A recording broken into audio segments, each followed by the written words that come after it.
Welcome back to the Snoozy Scientist, a calm corner of the universe where curiosity and science drift together to put you to a calm sleep. Tonight, we're stepping into a realm that looks familiar on every map and yet remains as mysterious and alien as distant planets. The Amazon stretches across 2.1 million square miles, larger than most continents, and still it has enormous regions that have never been surveyed in detail.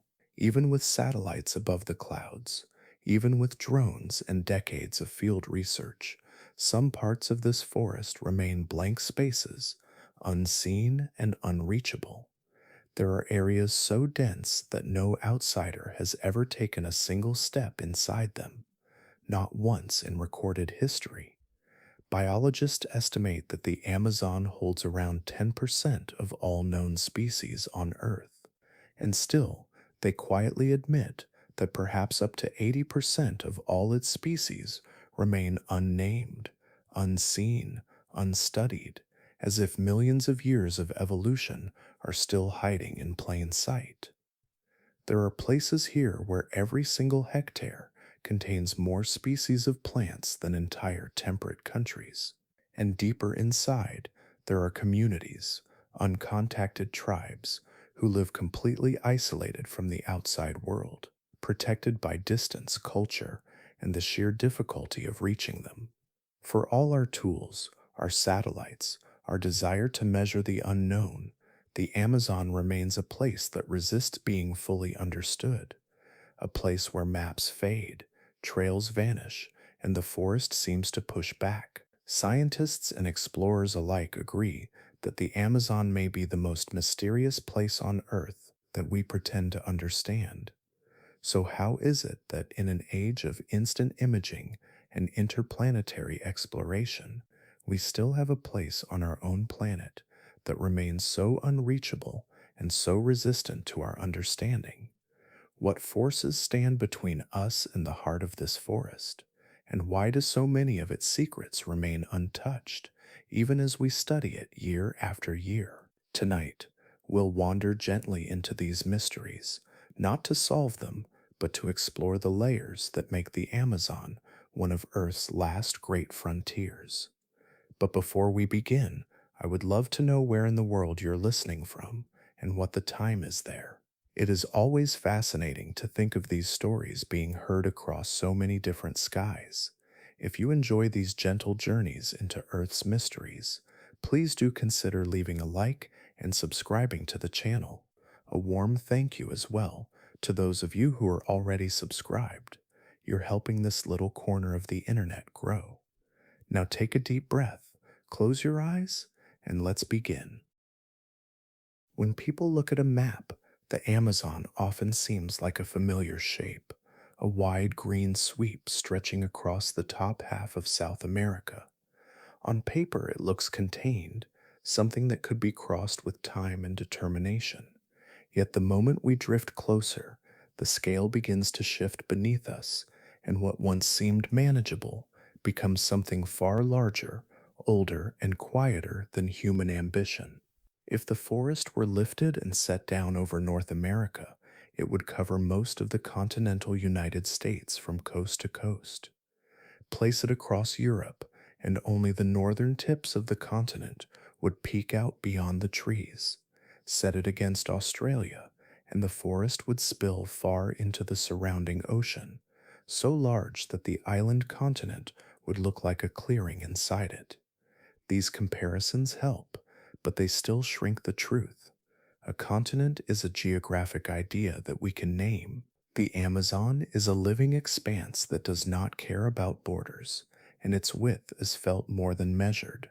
From above, rivers trace slow silver paths through the forest. At first, they appear scattered, thin as threads on green cloth. Then the view widens, and each thread becomes a branch, and each branch becomes a braided channel, and soon the entire basin looks like a circulatory system, stretching from horizon to horizon. These rivers do not flow in simple lines. They twist, divide, and return to themselves. They rise in clear mountains, darken as they gather sediment, turn milk pale as they carry minerals from faraway cliffs, then merge with other waters that change their color again. Together they create natural walls, shifting and alive. Travelers often imagine rivers as pathways, but here they are more often barriers. Some channels are as wide as seas and cannot be crossed without planning and patience. Others hide currents that pull silently beneath calm surfaces, strong enough to topple boats and sweep them deep into the forest. Even smaller tributaries become borders that explorers cannot pass through with gear or supplies. The forest accepts the movement of fish, turtles, caimans, and river dolphins, but human progress often stops at the banks. Between those waterways lie stretches of land, so vast that even satellites struggle to read their features. Clouds drift over the basin like slow tides, heavy with moisture drawn from the trees themselves. Layers of vapor form thick blankets that can linger for days, and every attempt to see through them becomes a guessing game. Even with modern sensors, whole regions remain smudged or invisible, too shaded by cloud, mist, or dense canopy for a clear picture. What we know often comes from rare clear moments, tiny windows in a sky that prefers not to lift its veil. On the ground, the scale becomes even clearer because the forest does not offer long, open corridors that help a traveler feel progress. Instead, it folds around each step. A path that looks straight on a map is in truth a slow wander around roots, fallen trunks, sudden ponds, and tangled undergrowth. A team walking from sunrise to late afternoon might cover only a few small miles, and even that distance can feel uncertain. When you are surrounded by trees taller than buildings and a ceiling of leaves too thick for shafts of sun to pass through, space becomes something you feel with the body rather than the eyes. Human presence across this enormous basin is a thin scattering. There are regions where fewer than one person lives in 10,000 square miles, and many where no permanent settlement exists at all. Villages lie along rivers in small clusters, each one separated from the next by hours of slow travel. The forest between them is not empty, it is full of life in every direction, but human voices are rare enough that the forest keeps its own quiet rhythm. A person can walk for days without seeing another human footprint, and even then the print may belong to someone who passed by seasons earlier. This sparseness is not accidental. The forest scale encourages a kind of distance. Its size, humidity, constant growth, and shifting rivers make long-term settlements difficult to sustain without deep knowledge passed through generations. Many communities remain close to the water, where movement is easier and resources gather naturally. Deeper inside, the land becomes a maze where only those who have grown up within its patterns know how to read its signs. When we try to imagine this space from afar, our minds tend to compress it. We put cities, roads, and clearings on maps and assume they carry the same weight here as they do elsewhere. Yet the forest has its own proportions. A hill that looks small from above might hold hundreds of species in its shadows. A single bend in a river can hide entire wetlands, each one large enough to swallow neighborhoods in other parts of the world. The basin is not defined by its borders, but by the countless worlds it holds within. In a place this vast, where distance stretches in every direction, and the sky and ground both shield themselves from easy view, exploration becomes less a journey forward and more a slow surrender to scale. The forest is not simply large, it is large in a way that resists human measurement, a size that humbles not through danger, but through quiet, unending presence.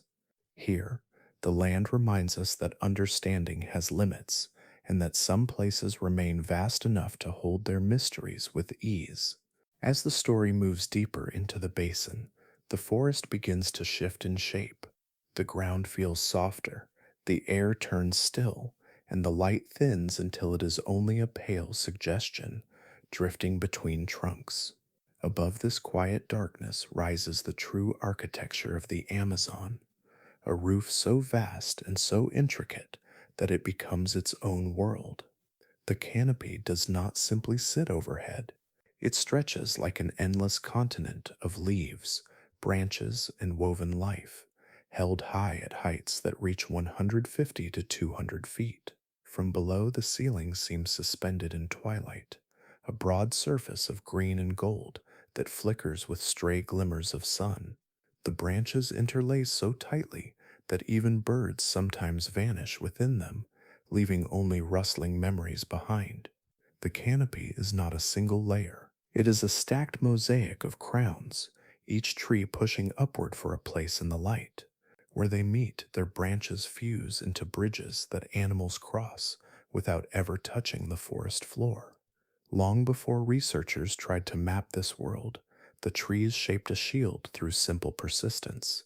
Leaf by leaf, year after year, the canopy gathered until it acted like a living continent that floats above the lower forest. Clouds passing overhead show little detail beneath it. The layers break up light into fragments, so thin that even on clear days the ground receives only a small fraction of the sun that pours down on the treetops. From the sky, it is almost impossible to see through. Even with modern sensors, the canopy turns into a quilt of shadows. Leaves overlap in thousands of patterns, scattering light in every direction. Cameras that capture mountain ridges, deserts, and cities with clarity struggle here. What they see is only the surface, the top of a world that blocks every attempt to peer inside. When satellites try to pass information back to Earth, they often send down smooth blankets of green with no hint of the complexity beneath. The same barrier challenges drones. In many forests, a small machine can slip between branches or hover above gaps in the leaves. In the Amazon, the air between branches closes like woven cloth. Roots that appear open from the ground reveal sudden tangles when seen up close. Even advanced drones hesitate at the edges of this leafy maze. Their sensors pick up little more than walls of green. Propellers stir loose debris that drifts into their engines. The humidity clings to metal and lenses until their systems falter. A drone can rise above the canopy and fly freely in open sky, but the moment it tries to descend enough to see inside, it meets a barrier that bends and absorbs its signals. It is like trying to read a book pressed beneath thick blankets. The words are there, but the lines are impossible to make out. Far above, sunlight pools along the treetops, warm and bright. Thousands of creatures live where the light gathers, and many will never descend to the ground in their entire lives. Monkeys leap through branches without ever touching soil. Sloths graze on leaves so high that storms pass beneath them. Birds nest in hollows carved by decades of growth, and insects form small kingdoms along branches as wide as walkways. Life here moves in layers. Some creatures travel along the highest branches, seeking fruit and seed pods that never fall. Others live just beneath that top layer, gliding between shadows where sunlight softens but still reaches. A little lower, flowering plants bloom in suspended gardens that sway with every breeze. Down at the halfway point, the light is already dim enough to shift the colors of leaves and feathers. At ground level, the canopy's shadow turns the world into a quiet, muted place. Almost all the energy of the forest gathers above human reach. The leaves that drink the sun stay high. The fruits ripen in the treetops. Even the winds move differently up there, brushing the crowns with a softness that never reaches the ground. When storms gather, the canopy absorbs their force like a vast cushion. Raindrops break on leaves long before they touch the soil, falling in softened patterns rather than sharp strikes. Explorers who climb into this world describe it as stepping into a second forest, one suspended in midair. The scent changes, the light grows warmer, wind begins to move again. Animals that were only distant calls on the forest floor appear suddenly beside them. The canopy is not a ceiling in the traditional sense. It is a living city that floats above the darkness, a realm that humans rarely visit and almost never map in detail. Down below, the space feels hushed. Even the sound of the wind becomes faint. Only the flutter of wings or the occasional fall of a seed breaks the stillness. The separation between the two worlds is so complete that ground dwellers and canopy dwellers often live parallel lives without ever meeting. In this layered harmony, the forest reveals one of its quiet truths. The Amazon is not simply tall, it is vertically fractured, with sunlight, warmth, and abundance gathered far above the places where human feet can walk. The canopy creates a sky that belongs to the forest itself, a region of life suspended above shadow, and a boundary that has shaped the mystery of the Amazon for countless generations. Beneath the towering canopy, where the woven crowns rise like a floating continent, the world shifts again. The air grows cooler. The wind fades until it is only a memory. And whatever sunlight trickles through the layers above arrives as thin, diluted beams, soft as dust, and just as fleeting. Down here, the forest lives in a quiet that feels almost like the hours before dawn. It is not true darkness, yet it is not daylight either. It is a kind of twilight that stretches across the entire day, steady and unchanging. Scientists estimate that only 1 or 2% of sunlight ever reaches the forest floor, and the effect is so complete that even at midday, the shadows never fully lift. This dimness shapes every shape, every color, every movement. The plants that thrive at ground level do not chase the sun. They lean toward the faintest hints of brightness, stretching along angled roots or fallen trunks where a rare sliver of light might reach. Their leaves grow broad and thin, designed to catch what little energy slips past the branches above. Moss spreads across bark in soft green carpets, feeding on moisture and shadow. Fungi glow with pale colors in the half light, their delicate forms rising like lanterns on the forest floor. Animals that live in this muted world have adapted to its softness. Many rely on senses other than sight. Touch, vibration, and scent guide them through the undergrowth. The rustle of a beetle crossing a leaf can be more informative than distant light. For some creatures, the darkness offers safety. For others, it becomes the foundation of their hunting patterns. The forest floor is filled with motion, but it is motion shaped by shadow. Every sound seems more important because the eyes cannot always follow what moves. The entire ecosystem rearranges itself around this lack of sun.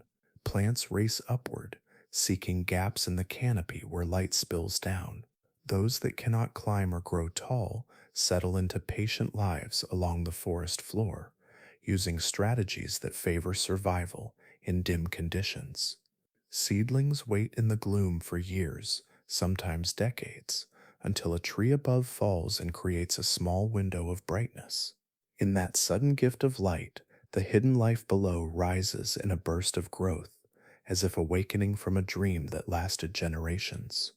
For humans, walking through this dim space brings a different kind of shift. The lack of sunlight plays gentle tricks on perception.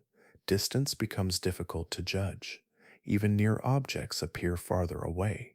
Colors drift toward greens and browns until the forest seems painted in a single palette. A branch at eye level blends with the trunk behind it. A slope in the ground looks flat until a foot sinks into it. Explorers often speak of the strange sense of isolation that settles in this twilight. Not the fear of being alone, but a quiet awareness that the forest sees much more than it reveals. The dimness softens sound and dulls movement, so each step feels absorbed by the trees. Time becomes harder to track because the light never changes. Morning and afternoon look the same. Hours slip by in a slow rhythm, measured only by the length of shadows cast by a traveler's own body. Navigation becomes its own challenge. Without clear sun, the usual cues are missing. Compasses behave reliably, yet the forest offers few landmarks to pair with direction. Trees stretch upward in endless patterns, their trunks rising like pillars in a natural cathedral. Every cluster of vines looks like the last. Every curve in a root system seems familiar. Without careful attention, a path taken moments ago can disappear completely, swallowed by the undergrowth and the shifting shadows. Some teams mark their routes with ribbons or carvings on bark, but even those can be difficult to find again. The twilight changes the way shapes stand out. A mark that appears clear when seen up close can become invisible from only a few steps away. The forest seems to fold over trails with a gentle, steady patience. Even the act of reading terrain becomes complicated. Small ditches appear flat. Shallow ponds hide beneath layers of leaves. Roots rise in patterns that disrupt normal walking rhythms. Maps help, but only when they are paired with intuition and experience. Without open views, the sense of direction becomes a feeling more than a certainty. This softness of light does not rush or threaten, it simply surrounds. It creates a world where the edges of things blur slightly, and where the forest prefers that movements be quiet and deliberate. The darkness is not absolute. It breathes, it shifts as clouds move above the canopy, as storms gather or rain softens the air. Yet it never becomes bright enough to remove the mystery held at ground level. All around, the forest continues its patient choreography.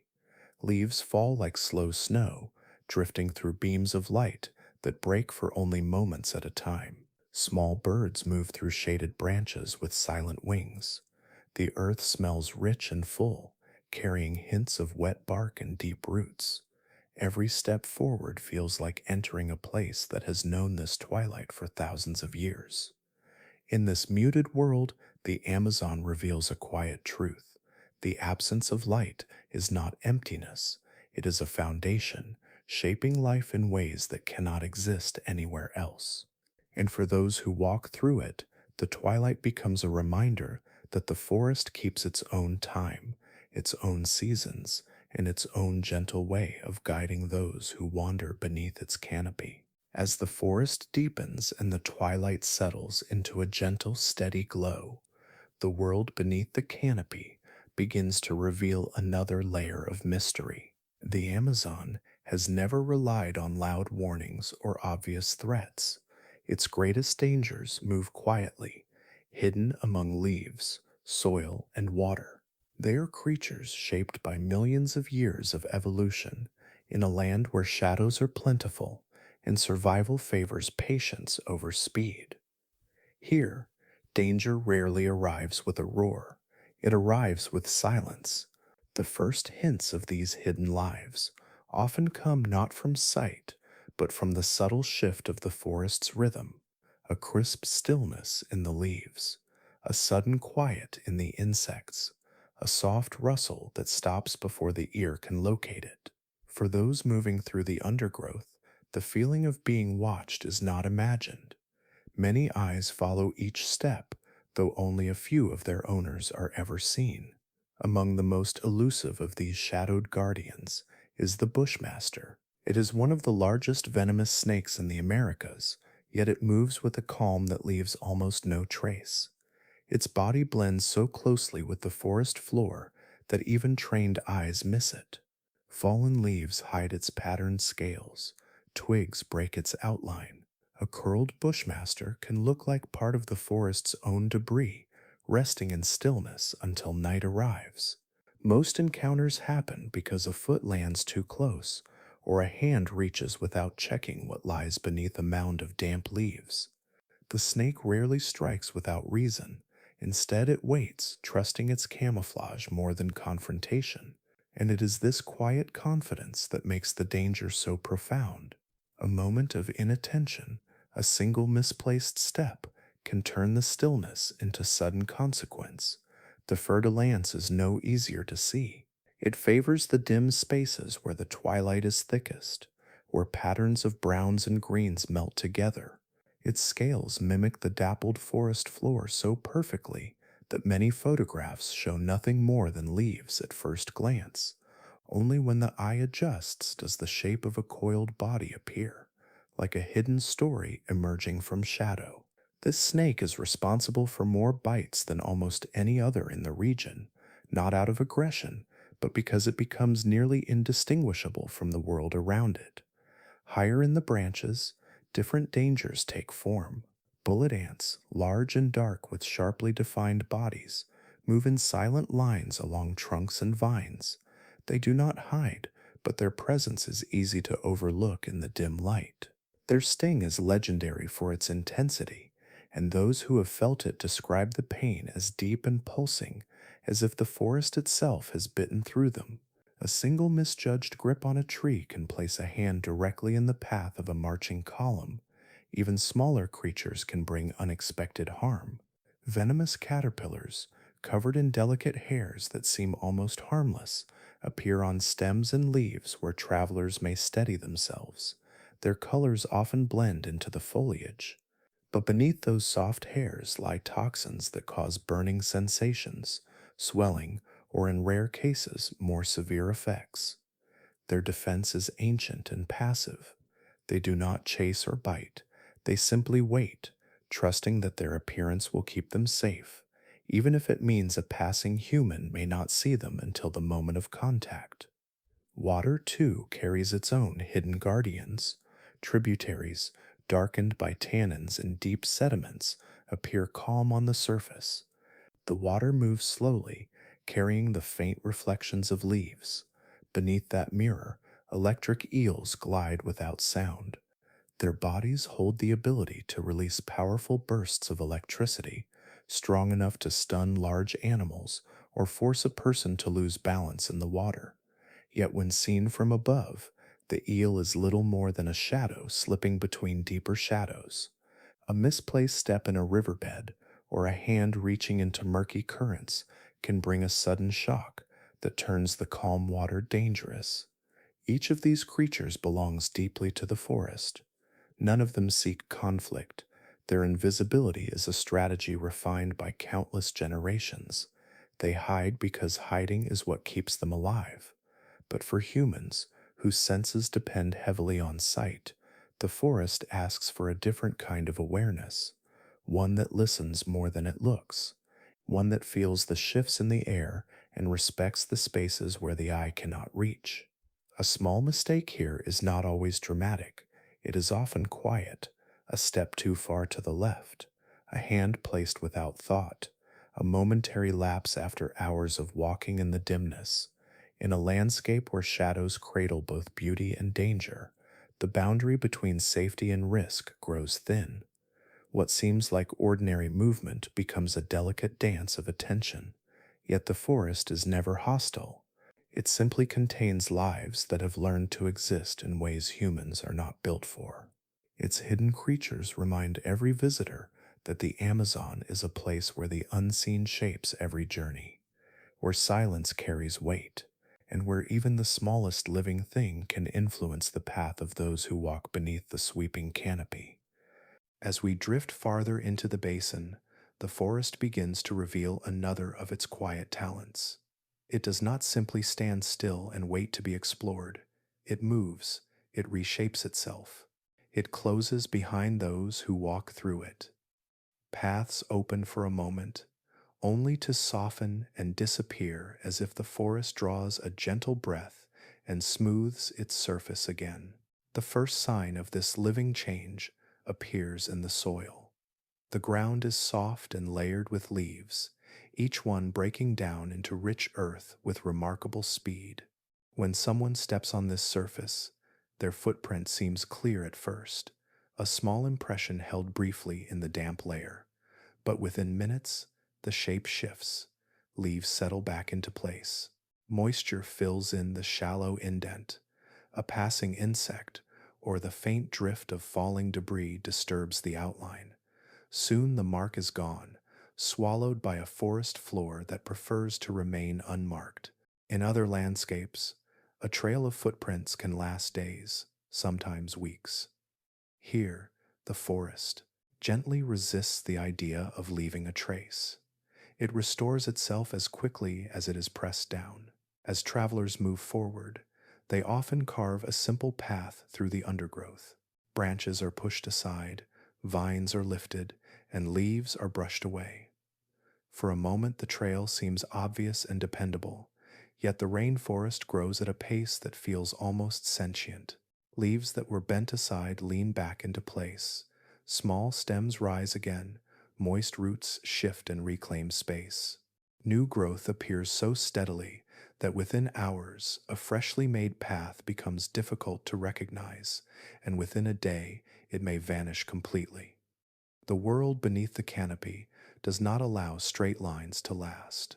There is always something growing, falling, or shifting enough to blur what once seemed clear.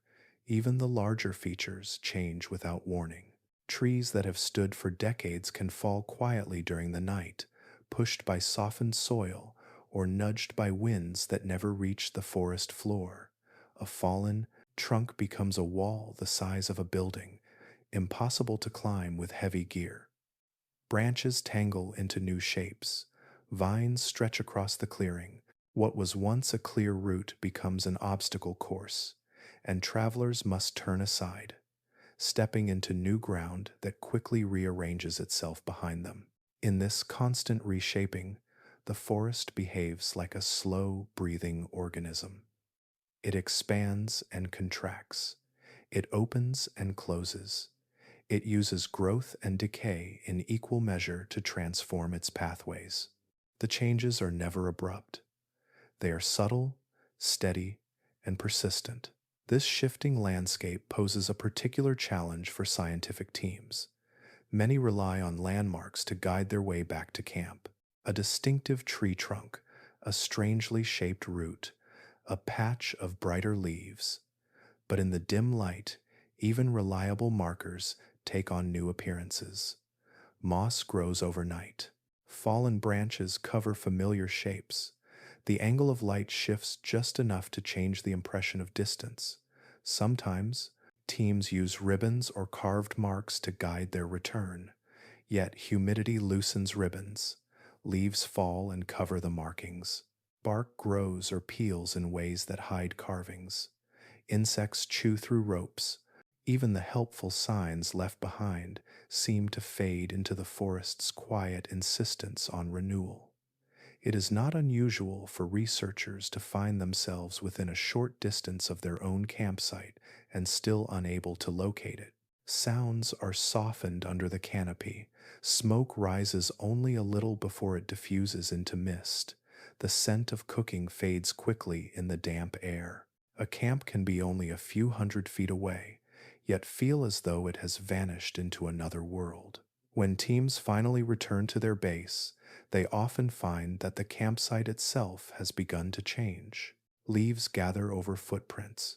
Grass pushes up where tents were placed.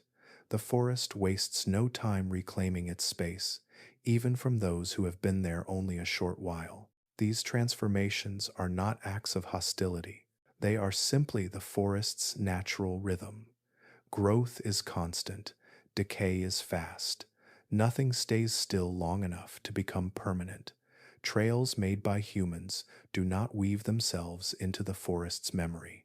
They are treated as brief disturbances, softened and erased. This cycle of renewal makes the Amazon one of the most difficult landscapes on Earth to document with precision. Maps drawn one day begin to lose accuracy the next. A bend in a small stream shifts after a heavy rain. A clearing created by a fallen tree begins closing within weeks. The forest lives in motion, and any human intent to chart its every inch must face this living resistance. Yet there is beauty in this quiet erasure. The forest protects itself with gentleness rather than force. It covers tracks, the way the tide smooths the sand. It keeps its secrets not by building barriers, but by simply continuing to grow. Here, under the soft twilight, the Amazon reminds travelers that they are walking through a world that has shaped its own paths long before maps existed. The land remembers itself more clearly than it remembers those who pass through it. There comes a moment each year when the Amazon changes shape so completely that it feels like entering a different realm. The quiet forest floor, already dim beneath the canopy, begins to rise as if lifted by an invisible tide. Rains fall far to the west in distant mountains, and the rivers respond with patient generosity. Water moves through the basin in long, winding pulses, filling channels, then spilling gently over their edges. What begins as a soft swelling becomes a transformation. Over the course of weeks, water climbs the trunks of trees, inch by inch, until the roots disappear. Then the lower branches sink beneath the surface. In many regions, the flood continues to rise until it reaches 30 or even 40 feet above its dry season level. What was once solid ground becomes a vast underwater world, so calm and reflective that the sky seems to float inside it. These seasonal floods are not disasters. They are part of the ancient rhythm of the forest, a cycle that has shaped the life of the basin for countless generations. Trees in these regions have grown their roots for this purpose. Their bark resists rot. Their branches stretch upward to hold leaves above the highest water. Their seeds rely on the floodwaters to travel and spread. Entire ecosystems shift into a new mode of living. Creatures that normally travel on foot climb into branches. Birds build nests higher than they did the year before. Insects that once moved along the ground drift to floating vegetation or cling to rising stems. The forest adjusts calmly to its changing shape, as if remembering a story it has lived many times. Beneath the surface, where sunlight filters down in soft ripples, a different world begins to flourish. Fish leave the main rivers and wander deep into the drowned forest. They swim among trunks as wide as pillars, gliding between branches that sway gently with the current. Some nibble on fruits that fall directly into the water. Others feed on tiny creatures swept, loose by the shifting currents. For a few months each year, the boundary between river and land dissolves. It becomes difficult to tell where one ends and the other begins. Travelers who journey through these flooded forests describe scenes that feel almost dreamlike. Trees rise from clear water like ghostly towers. Leaves reflect across the surface in shifting mosaics of green and gold. The forest seems twice as tall because its mirrored image stretches downward into the depths. Even sound changes. Water softens each noise so that every paddle stroke feels gentle and every bird call echoes with a slow, watery resonance. Yet for explorers who rely on movement across solid ground, these flooded landscapes present overwhelming challenges. Navigation becomes nearly impossible. Places that were reachable on foot disappear beneath what seems like a boundless lake. Trails vanish completely in the rising water. Landmarks grow distorted as reflections double their shapes. A tree that once marked a junction becomes just another trunk in an expanse of hundreds. Boats can travel where walking is impossible, but even then the forest is difficult to cross. Underwater roots reach up like unseen hands. Submerged vines drift near the surface, ready to tangle around paddles or motors. Fallen branches hide just beneath the water, appearing suddenly in front of a canoe. Even experienced guides move slowly, testing each narrow channel for depth and current. Some regions become so deeply flooded that the water flows with the strength of a small river, carrying branches, leaves, and debris in its path. In these places, attempting to paddle against the current becomes dangerous. A small miscalculation can push a boat into low branches that threaten to overturn it. The calm beauty of the drowned forest hides these subtle movements of water that can lead travelers astray. The wildlife also changes the way explorers move. Electric fish, stingrays, and other aquatic creatures thrive in these submerged environments. Stepping into the water becomes risky, even in shallow regions. What appears to be a clear path might hold unseen life resting on the submerged ground. For scientific teams who hope to study the forest floor, the floods create long delays. Instruments that rely on measurements taken from solid surfaces cannot function underwater. Campsites cannot be built. Equipment must stay dry, far from the shifting waterline. Even the act of finding a place to rest becomes difficult. Some groups sleep in hammocks tied between trees, suspended above the gentle current, waiting for the waters to recede. The forest, however, remains calm throughout its transformation. It has adapted to this cycle for ages beyond counting. The rising water brings nutrients from distant lands, carrying soil, minerals, and decaying matter that enrich the floodplain. When the water retreats, it leaves behind fertile ground that bursts into life. Seeds germinate, young plants rise. The forest floor reemerges, familiar yet refreshed. These flooded forests are a reminder that the Amazon is not a single place. It is a landscape that breathes and shifts, expanding and contracting with the seasons. Its rivers do not stay within their banks, and its trees do not rely on constant dryness.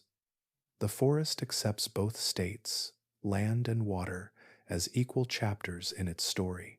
Here, in these calm, drowned worlds, the Amazon becomes something fluid and ancient, a place where solid ground can vanish and life continues as if nothing unusual has happened at all. As the forest cycles through its seasons, another force rises quietly over the canopy, gathering strength in the warm, humid air. It begins as a stillness, the same kind of hush that sometimes precedes dawn, yet heavier and more expectant. Leaves turn their lighter sides upward, birds fall into brief silence. The air thickens with moisture that feels almost weightless at first. Then, far above the crowns of the tallest trees, the sky begins its daily ritual. Massive thunderstorms form here with a consistency that feels almost like breathing. Warm air from the forest floor rises in tall columns, twisting upward until it meets cooler layers of atmosphere. The collision creates towering clouds that stack upon themselves until they resemble pale mountains drifting across the sky. These storms can build in minutes, growing so quickly that the blue sky of morning becomes unrecognizable by mid-afternoon. From the ground, the transformation is gradual, softened by the canopy. Light dims in a calm way, as though twilight has arrived early. The air shifts. Distant rumbles roll through the forest, muffled by layers of leaves. The canopy flickers with pale bursts of brightness, each lightning strike carving a momentary path through the layers of cloud. When the storm finally breaks, it does so with overwhelming presence. Rain descends in thick sheets that bounce from branch to branch. Each drop splits into dozens of smaller droplets, falling in shimmering curtains that feel endless. The forest floor becomes a pattern of ripples. Pools rise, roots drink deeply. The air fills with the scent of wet bark and deep earth. These storms bring life, but they also carry a powerful and unpredictable edge. Lightning threads itself through the canopy like white fire.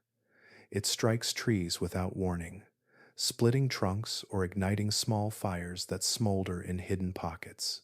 In many places around the world, wildfires spread through dry grasslands or drought-stricken forests. Here, the fires behave differently. Rains often follow quickly, soaking flames before they can move far. But even a small lightning-triggered fire can weaken a tree's structure, hollowing it just enough for wind to topple it in the days that follow. When one tree falls, the effect is rarely isolated. The Amazon's giants are deeply entwined with one another.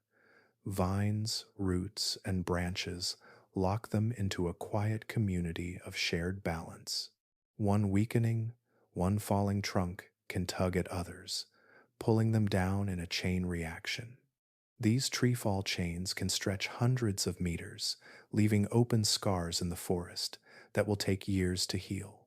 To walk near one of these areas is to see the forest's immense scale laid bare. Trunks lie scattered like enormous bridges, their roots pointing toward the sky. Branches block paths that once existed. Vines dangle from great heights, drifting slowly in the humid air. Light pours into these sudden clearings in bright, unfamiliar ways, shocking after the dim twilight below the canopy. For explorers, storms do more than reshape the land. They disrupt the delicate rhythm needed to move safely through the forest. A team may start a journey under calm skies, only to find themselves scattered by a storm that rises too quickly to outrun. Rain can blur visibility until companions vanish into mist only a few steps away. Thunder shakes the air so thoroughly that voices cannot carry. Even experienced guides move slowly during storms, pausing often to listen, to feel the vibrations of distant falls or the shifting of wet soil. Navigation tools struggle here. Compasses continue to work, yet the forest's sudden transformations create confusion. A fallen tree can erase a familiar landmark. A flood of rain can wash away markers left earlier in the day. Maps grow less accurate with every storm, not because they were wrong, but because the forest has changed in ways too subtle to capture. Electronics fare even worse. High humidity seeps into devices. Lightning interferes with signals. Antennas pick up static rather than direction. Even the canopy itself shifts in storms. Branches fall with surprising frequency, dropping from heights impossible to anticipate. Some are thin and harmless, others are thick enough to crush anything they strike. Storm winds that never reach the forest floor still ripple through the upper branches, sending pieces of wood drifting downward like slow, heavy leaves. For scientific teams, these conditions create a constant need for caution. A storm can delay progress for hours or even days. Camps must be built with care to avoid areas where weakened trees might fall. Equipment must be protected from moisture that would ruin delicate instruments. Plans must be flexible, always ready to adapt to the weather's sudden decisions. Yet the forest accepts these storms without resistance. It has grown with them for countless ages. Each clearing created by falling trees becomes a home for new seedlings.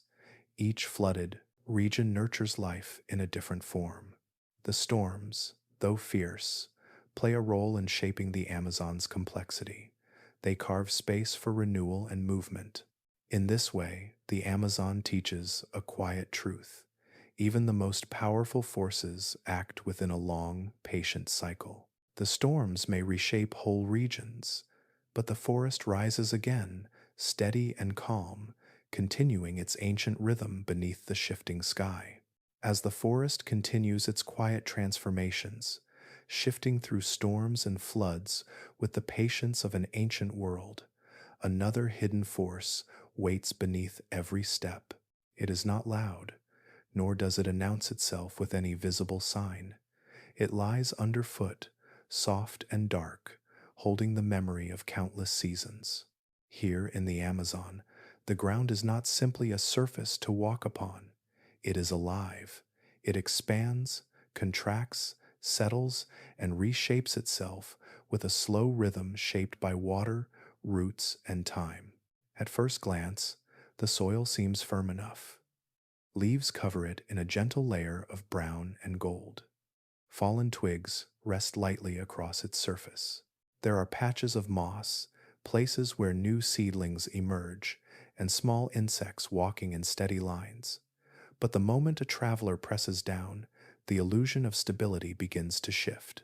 The ground responds with a slight give, as though it is breathing under the weight. This softness is not unusual in a rainforest that receives heavy rainfall year after year. Water soaks into the soil until it becomes a deep mixture of organic material, mud, and decomposed leaves.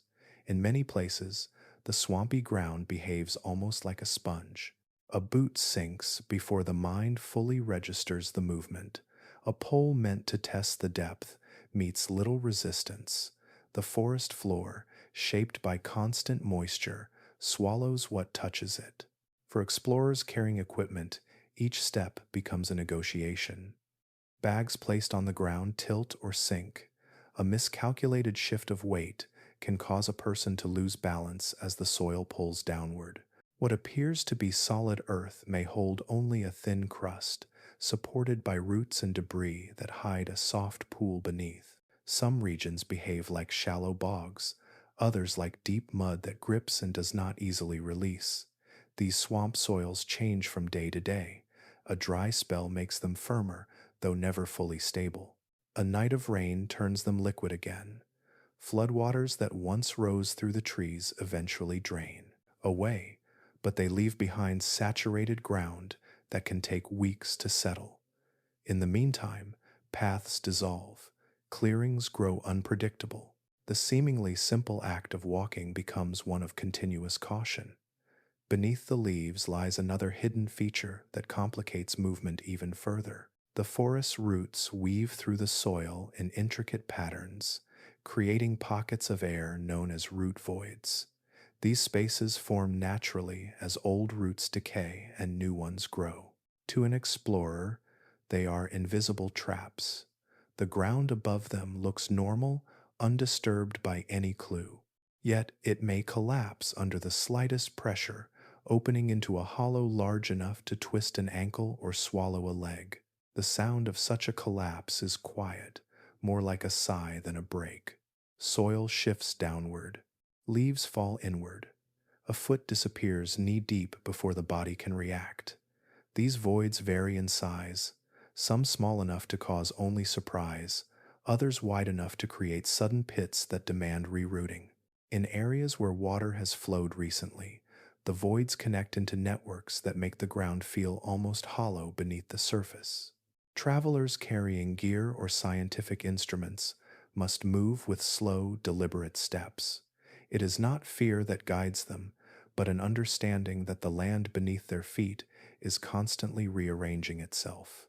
Even experienced researchers with years of fieldwork learn to read the subtle changes in texture, a slight difference in the way soil compresses, a faint shift in color, a lingering softness in a patch that looked safe.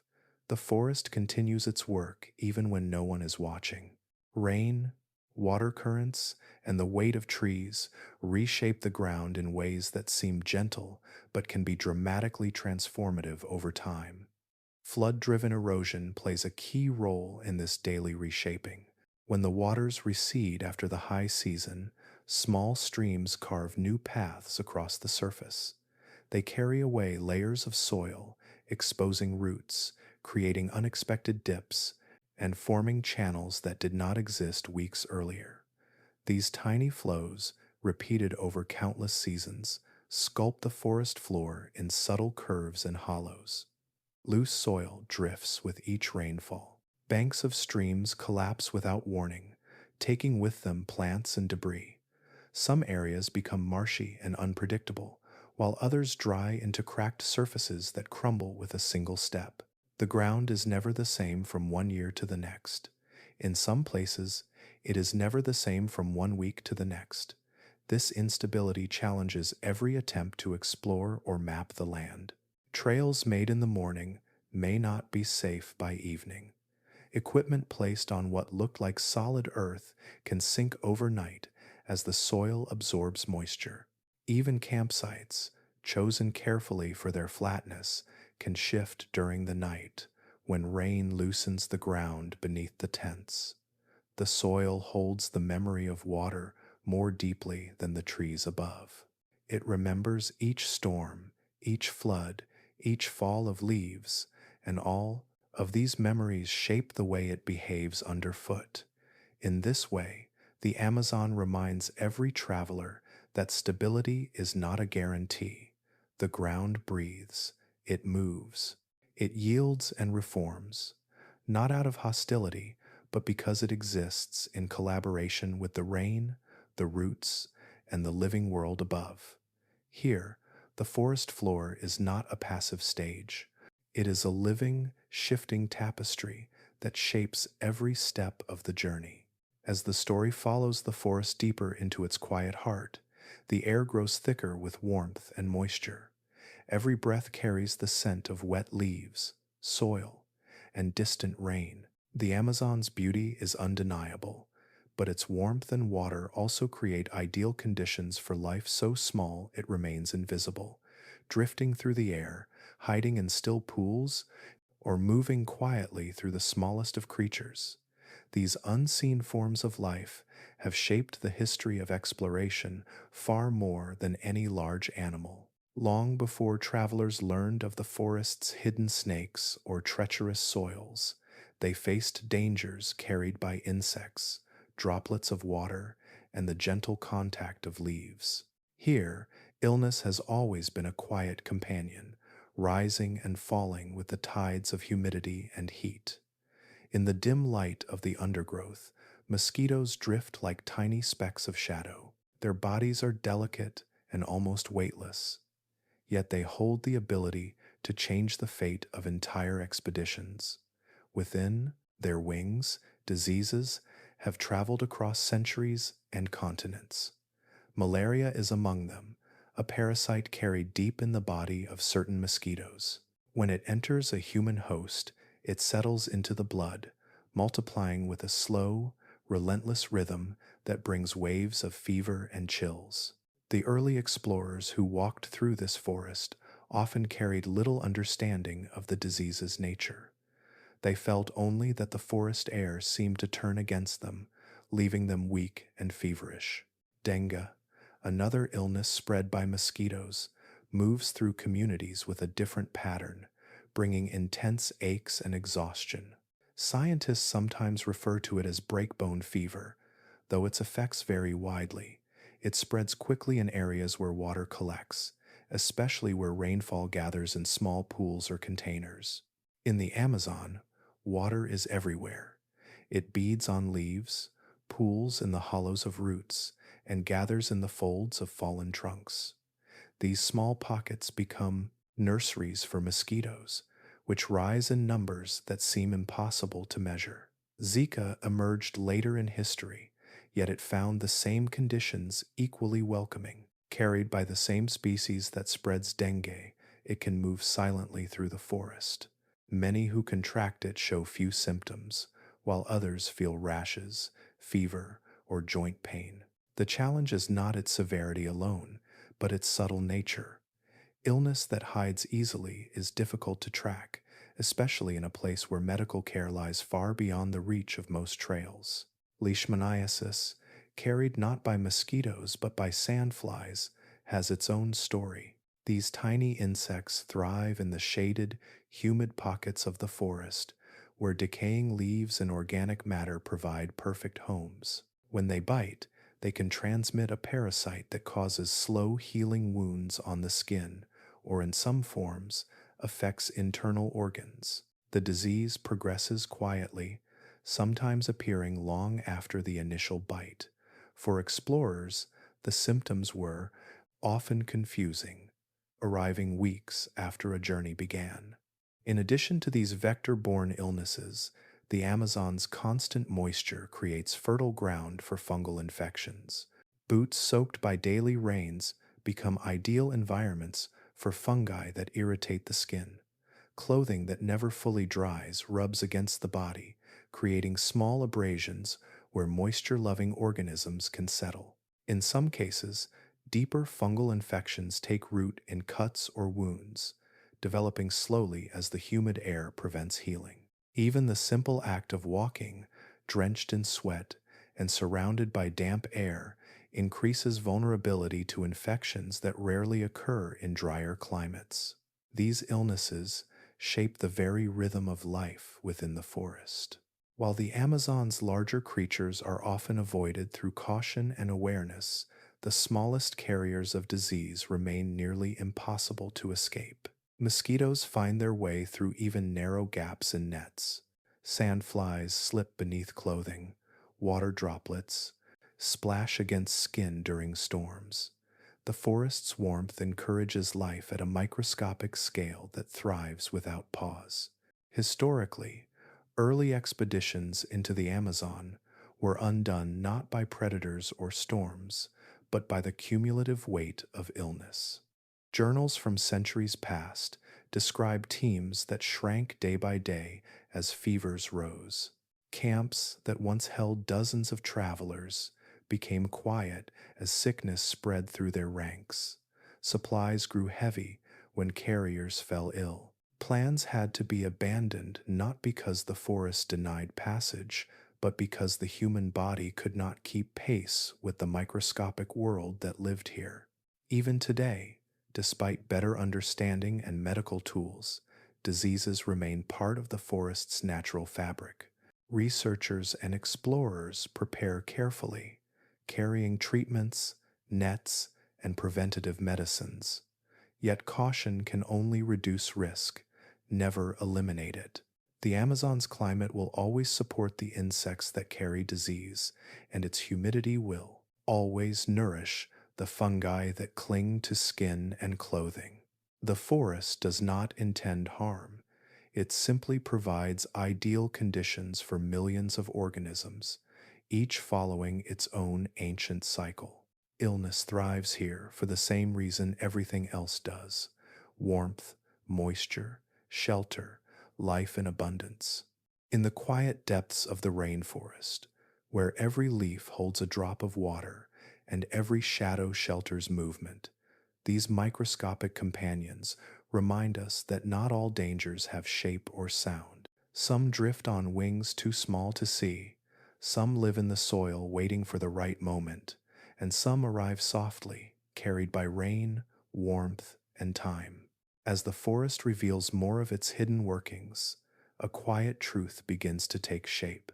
Beneath the sweeping canopy and the vast flooded plains, beneath the storms, the shadows, and the shifting soil, there exists a kingdom that holds far greater influence than any large predator or towering tree. It is an empire built not of giants, but of creatures so small they often escape notice until one stops to look closely. In the Amazon, insects are not simply residents. They are the engineers, the farmers, the builders, and the organizers of the entire ecosystem. Their presence is so constant, so woven into every corner of the forest, that the ground seems to hum gently beneath their movements. One of the most astonishing forces within this hidden empire is the army ant. These ants do not remain in one place for long. Instead, they move in great living columns, flowing across the forest floor like rivers of tiny bodies.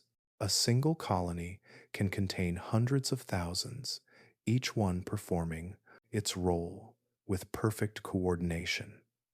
When they march, they do so with a unity that feels almost like intention, though it is simply the instinct shaped through countless generations. They build temporary bivouacs by linking their own bodies together, creating structures that hold the queen and the young safe while the colony rests. When they hunt, their movement sends a subtle tremor through the undergrowth. Insects flee from them, small animals hide, even birds sometimes follow above, waiting to catch creatures escaping the swarm. Nothing about their march feels violent. It is simply life in motion, a reminder that power can be carried in numbers rather than size. A little farther from the path of the army ants, leafcutter ants tend to their own work. These ants move in long, graceful lines across the forest floor, each one carrying a bright piece of leaf above its head like a tiny green sail. At first glance, the leaves seem scattered randomly across the ground. Then the pattern becomes clear. These ants are farmers. They do not eat the leaves they gather. They carry them deep into their underground nests to grow fungus, a delicate food source they cultivate with remarkable care. Inside their chambers, the ants tend to their fungal gardens with the precision of experienced horticulturists. They clean the leaves, feed the fungus, and protect it from microbes. If a harmful mold appears, specialized ants remove it. If the colony becomes too warm, workers adjust the airflow through carefully constructed tunnels.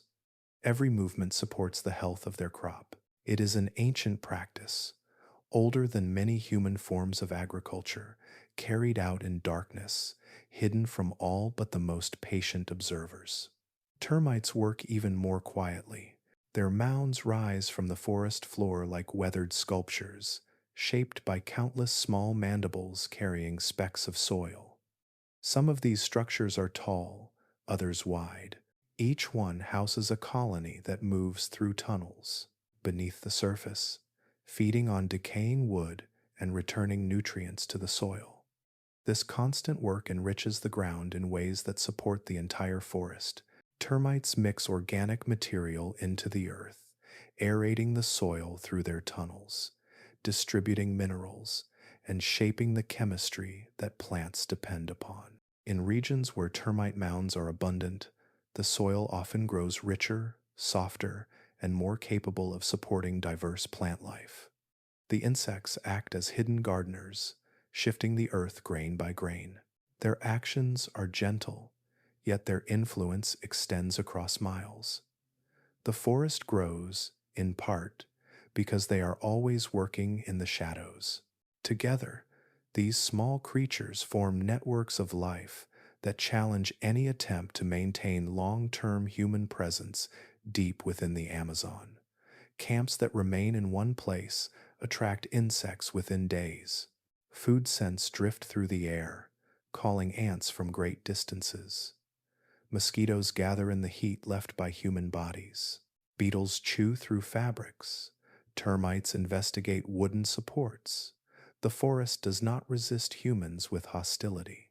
It simply continues its natural rhythm, which happens to be overwhelmingly dominated by insects. Even medical equipment, clothing, and stored supplies become targets for this constant motion. Ants find crumbs that seemed too small to matter.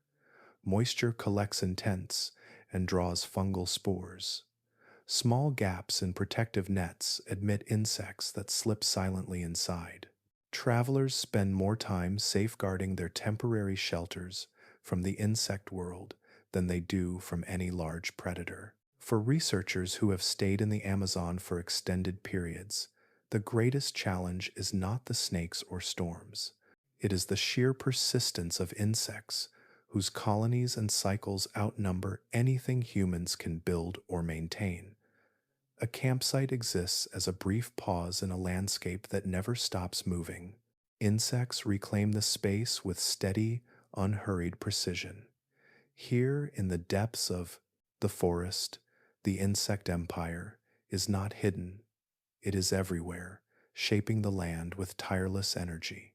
The entire Amazon rests on the work of these small rulers, whose influence stretches from the canopy to the roots. In their quiet, constant labor, the forest finds balance, renewal, and strength.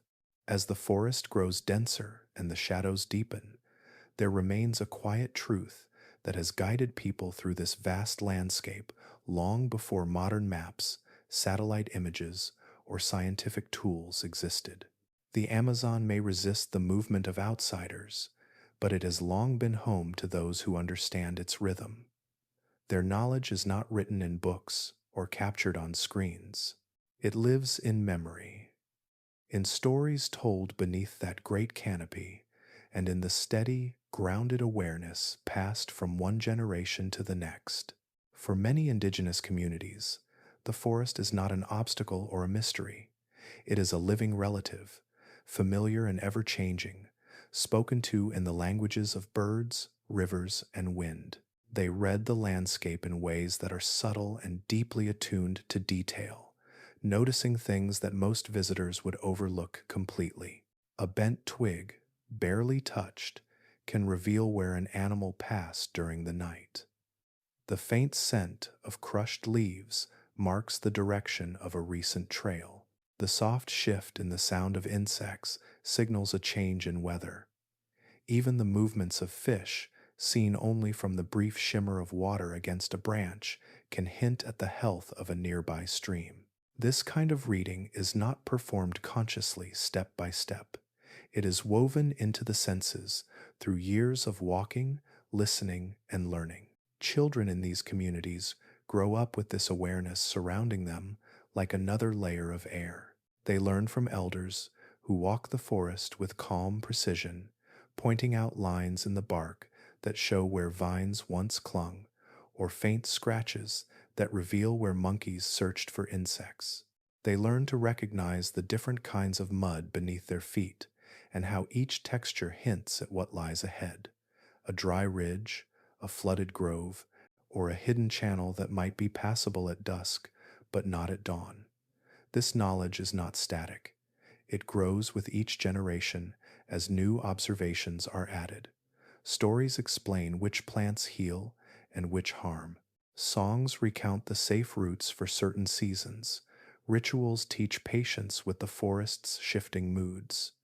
To navigate the Amazon well is to understand that the land is always in motion. Some groups use sound as a guide, listening for the way bird calls echo through the trees. A distant call from a certain species may hint that water is near. Another sound signals a grove of fruit trees. Others mark the presence of predators or shifts in the canopy above. These interpretations rely on a deep familiarity with the forest's daily conversations.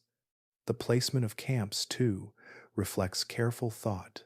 Indigenous groups avoid low areas where water accumulates, knowing that moisture brings insects and weakens the ground. They choose slightly elevated places where the breeze moves gently through the leaves, reducing the presence of biting pests. Fires are built where smoke disperses cleanly, avoiding pockets where it would stagnate and reveal their presence to both animals and rival groups. Even with all this knowledge, the forest still holds places that indigenous trackers approach with caution. Some regions are so dense, so waterlogged, or so prone to sudden changes that even the most experienced avoid them when possible. There are groves where the soil shifts unpredictably, and wetlands where the water hides deep hollows beneath floating vegetation. There are cliffs cloaked in thick vines, their edges disguised by moss. And there are areas where the forest feels unusually silent, a quiet that suggests the presence of animals or spirits best left undisturbed. Some dangers are understood through centuries of observation. Certain trees attract insects that swarm aggressively when disturbed. Some fruits are safe only at specific stages of ripeness. Certain stretches of river are known for unpredictable currents that appear calm on the surface. Knowledge of these places is shared through stories, warnings, and quiet guidance. What makes this understanding remarkable is not only its depth, but its adaptability. The forest changes constantly. Paths used one year may not exist the next. Water levels rise and fall. New growth appears. Old landmarks vanish beneath vines. Yet indigenous knowledge bends with these shifts, never relying on a single route or fixed pattern. Instead, it follows principles that remain steady even when the land does not. Researchers who travel with indigenous guides often speak of the gentle ease with which they move through terrain that seems impenetrable to outsiders. A guide may pause for a moment, feeling the ground with the tip of a staff, or listening for the faint murmur of water behind a cluster of trees. Then they choose a direction that seems arbitrary, yet leads exactly where they intended to go. They trust the forest because they understand it. They walk not only by sight, but by the memory of generations that came before. In this quiet passing of knowledge, the Amazon becomes less of a challenge and more of a conversation. Its signals are subtle, but they are clear to those who have listened long enough. And in the slow movement of feet through leaf litter, in the soft murmur of wind against branches, the forest reveals a truth that outsiders often miss. The land may be wild and vast, but it is not unknowable. It simply requires a patience and respect that have shaped the lives of those who call it home. As the path winds deeper into the basin and the forest unfolds its endless layers of life, there comes a point where the map, the compass, and even the most skilled indigenous guide quietly step back. In these regions, the land is not simply difficult or dangerous. It is safeguarded by a different kind of boundary, one drawn not by rivers or mountains, but by the lives of people who have chosen, for generation after generation, to remain apart. Across the Amazon, there are dozens of uncontacted tribes, small communities that live in isolation so complete that their names, languages, and histories are often unknown to the outside world. They inhabit regions where the forest grows thick and undisturbed, where rivers carve their own paths without the watchful eyes of distant settlements, where the quiet hum of insects tells a story uninterrupted by engines or wires. For these groups, isolation is not an accident, it is a way of life, shaped by centuries of experience with the world. Beyond their boundaries, some descended from ancestors who survived violent waves of imperial expansion. Others withdrew after early encounters that brought sickness or conflict. Their distance from outsiders is often a shield, crafted through memory and preserved with care. The presence of uncontacted tribes creates a kind of respectful silence around certain parts of the forest. There are trails one simply does not take, even if they seem like the shortest route. There are groves that remain untouched despite their richness. There are valleys where helicopters do not fly, boats do not pass, and scientific teams do not venture. These places exist outside the reach of curiosity, protected by both law and ethics. The boundaries are not marked by signs or fences. Instead, they are shaped through knowledge held by neighboring indigenous communities, passed along gently through stories and warnings. A distant smoke plume in a certain pattern, a type of thatched shelter seen only from afar, the sound of tools against wood carried faintly on the breeze. These are signals to turn back. At times, outsiders who ignored these signs faced consequences.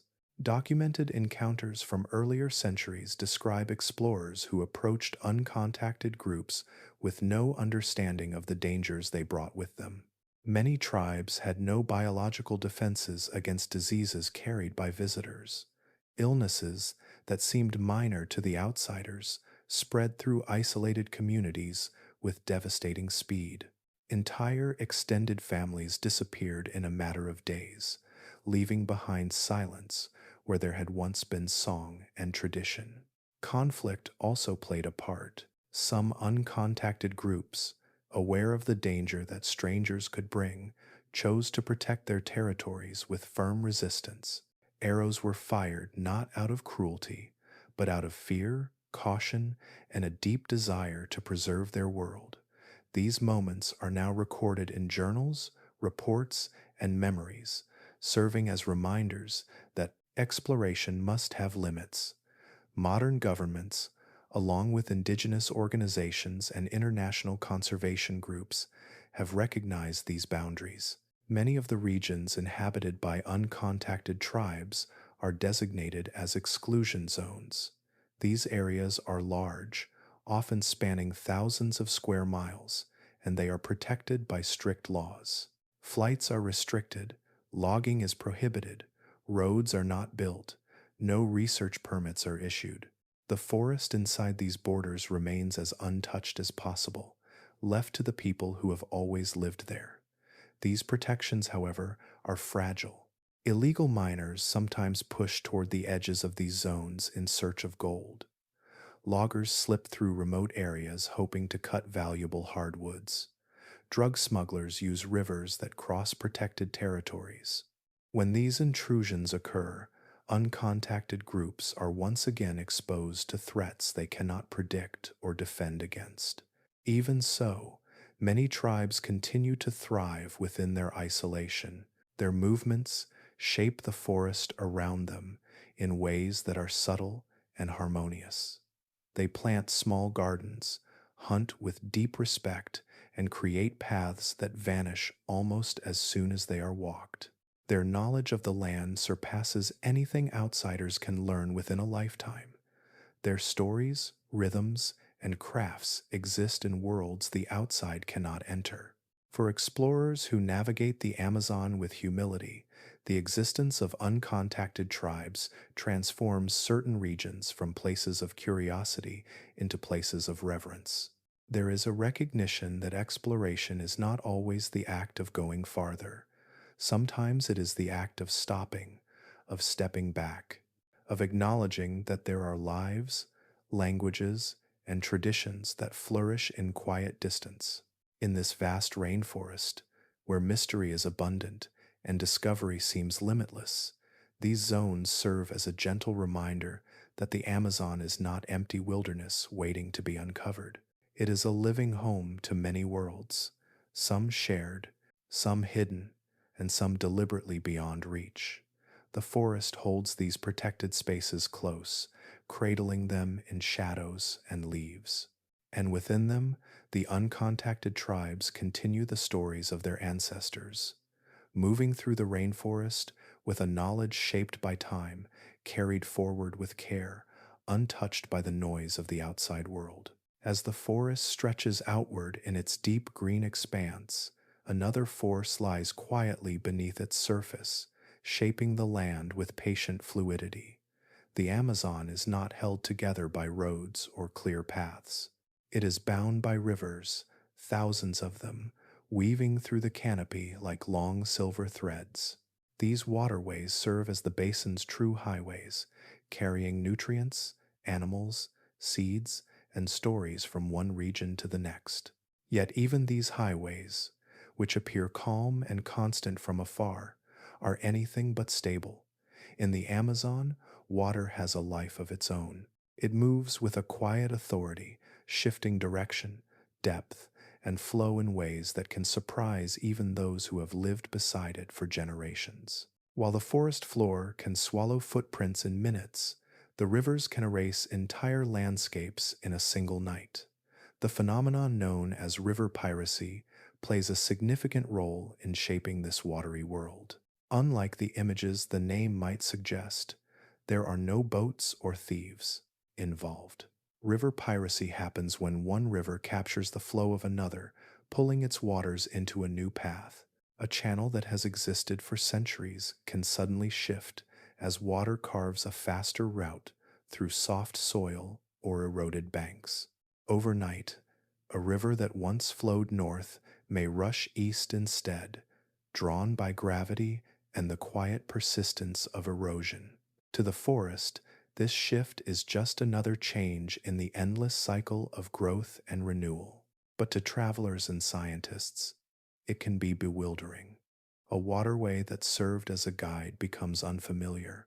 A junction that once led to a village disappears. Boats drift into new territory without realizing it, following currents that no longer match any map. The forest does not announce these changes, it simply reshapes itself. Within this shifting world, the Amazon's rivers fall into three broad categories, each with its own character. Understanding them becomes essential for anyone trying to navigate the basin. Whitewater rivers are the giants. They surge with sediment carried from the distant Andes, giving the water a pale, milky color. These rivers move with enormous force, wide and energetic, shaping floodplains and depositing nutrients that fuel the surrounding forest. Traveling along them can feel like moving across a restless, living creature. Even in dry seasons, their flow remains strong.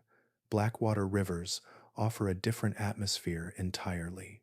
Their waters are dark and reflective, stained with tannins from decaying leaves.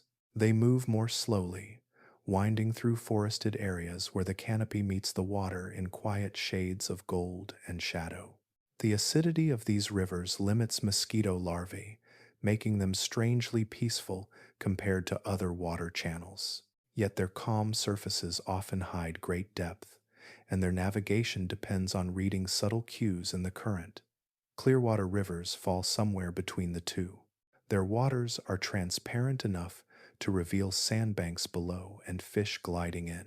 The sunlight. They originate from ancient shields of rock rather than mountains, carrying little sediment. Their clarity can be deceptive, though. What appears safe or shallow may conceal sudden drop-offs or twisting channels that shift with each season. Together, these rivers shape a network that feels alive. They pulse with rain, expand with floods, and contract during drier periods. Their moods change with the sky. They merge and separate. They create islands one year and erase them the next. For explorers, this unpredictability can be overwhelming. Even the most detailed maps struggle to keep pace with rivers that redraw themselves constantly. A path traveled in late spring may be unrecognizable by autumn. A shallow crossing might become impassable after a single storm. Sandbanks form and disappear. Channels open and close. In some cases, entire boats have been stranded when a river abandoned its own route, leaving behind oxbow lakes and isolated pools where strong currents once flowed. At night, the danger grows. Without sunlight to reveal the shimmer of a current or the bend of a shoreline, river travel becomes a test of memory and intuition. The forest casts long reflections on the water, making distances appear uncertain. Animal calls bounce across the surface, blurring direction. Even experienced guides avoid traveling after sunset unless absolutely necessary. When rivers shift suddenly, travelers can find themselves trapped in unexpected ways. A flooded region may block the return path. A channel may narrow or vanish beneath fallen trees. A confluence may move several hundred meters away from its previous spot, leaving explorers searching for a passage that simply no longer exists. The forest does not erase these trails out of malice. It does so through the quiet, inevitable work of water and time. To move through this watery world, one must accept that certainty belongs only to the moment. The river that guides a boat forward today may shift course tomorrow. The landmarks that seem familiar may drift with the currents, and the forest listens to all of it, adjusting its rhythms as water shapes its roots, its soil, and its breath. Here in the Amazon, the rivers do not simply flow. They wander, explore, and rewrite the landscape each season. They remind every traveler that the basin is not a place to conquer, but a place to accompany, gently and with respect, as it continues its ancient journey. As the journey continues through the shifting rivers and the forests that reshape themselves with every season, another quiet force begins to reveal itself. It does not roar like thunder or move with the strength of floodwater. It does not hide in the shadows like the silent predators of the undergrowth. Instead, it waits patiently in the leaves, the bark, the roots, and the gentle oils that cling to stems. The Amazon is filled with life, and part of that life protects itself through chemistry as old as the forest itself. To walk here is to move through a world where beauty and danger often grow on the same branch. Long before explorers or scientists arrived, indigenous communities learned to recognize these subtle risks and to work with them rather than against them. One of the most well-known examples is curare, a substance drawn from certain climbing plants with delicate leaves and unremarkable flowers. Its quiet appearance hides a power that once shaped hunting practices across wide regions of the Amazon. Curare is not harvested for its taste or scent. It is extracted with care from the inner layers of the vine, then concentrated into a potent mixture used to coat the tips of arrows. The substance works by gently interrupting the signals between nerves and muscles. A creature struck by such an arrow does not suffer a violent end. Instead, its muscles relax until it becomes unable to move. Indigenous hunters learn to apply the mixture at precise strengths, making it effective while ensuring that the meat remained safe to eat. This was not the work of chance. It was knowledge built from centuries of observation, trial, and respect for the plant's potential. Curare is only one example. Many trees in the Amazon defend themselves with sap that carries toxins beneath its smooth surface. Some saps harden into resins that irritate the skin. Others contain compounds that produce numbness or burning sensations. A cut in the bark may release a milky substance that seems harmless until it touches the eyes or an open wound. Travelers who are unaware of these properties may brush against a trunk or lean on a branch, only to feel tingling or swelling hours later. Some trees are well known for these effects. Others remain mysteries, identified only through experience passed along by those who live among them. A single tree can house multiple chemicals, each designed to deter insects, fungi, or hungry animals. These defenses, created by millions of years of evolution, also affect humans in ways that are not always predictable. Even the forest's leaves carry their own chemistry. Some release toxins when crushed, others irritate the skin on contact, leaving behind lines of redness that grow gradually during the day. A few plants produce subtle vapors when bruised, filling the air with compounds that can cause dizziness or nausea in confined spaces. These effects are rarely dramatic, but combined with heat, exhaustion, and the long hours of walking, they can weaken an explorer's resolve and slow an entire journey. The variety of contact poisons in the Amazon is astonishing. Some plants grow hairs so fine they appear like soft velvet, yet each hair contains a sharp, toxin-laced tip. When touched, the hairs break and release chemicals that cause intense itching or burning. These sensations can last for days, distracting explorers from careful navigation. Other plants produce oils that cling to skin and clothing, activating only after exposure to sunlight or moisture. Travelers learn to avoid certain shapes, textures, and scents, though the rules are many and the exceptions unpredictable. What makes this world of botanical defenses even more remarkable is how little of it has been fully studied. The Amazon contains tens of thousands of species of plants, and many of them hold biochemical secrets that have never been documented. Scientists have discovered compounds here with medicinal potential, including treatments for heart conditions, infections, and inflammation. Yet these discoveries represent only a small portion of what the forest contains.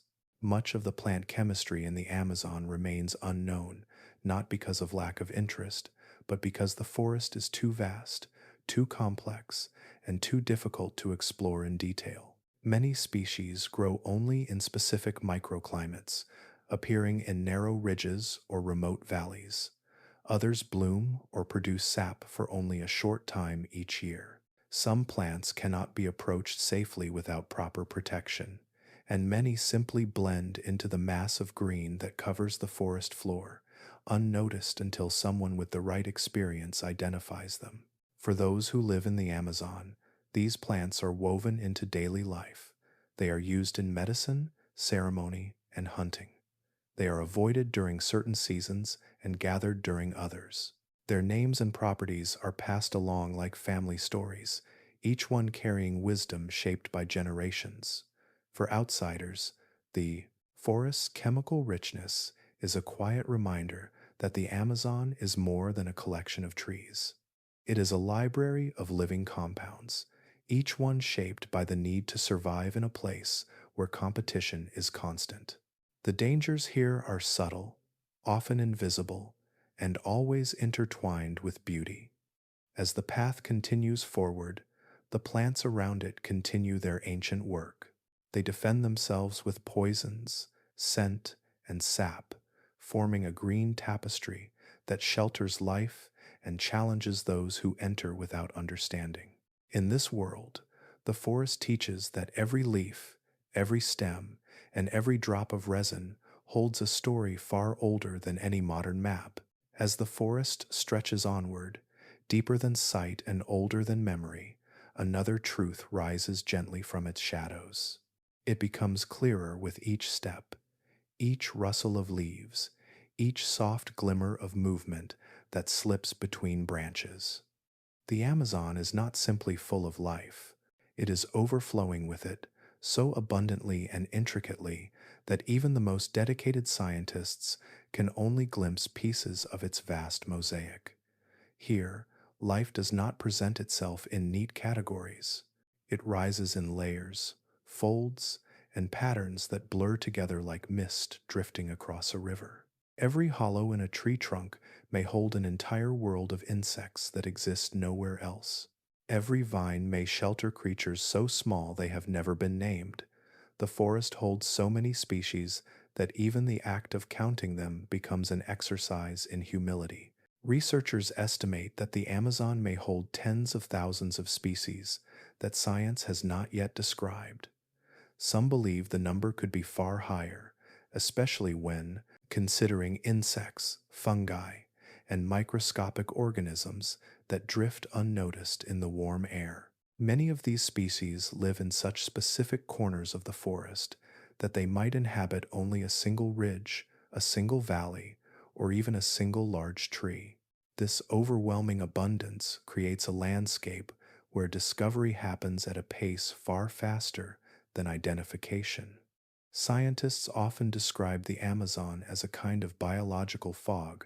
Within this fog, shapes appear suddenly, clear for a moment, then disappear again before they can be fully understood.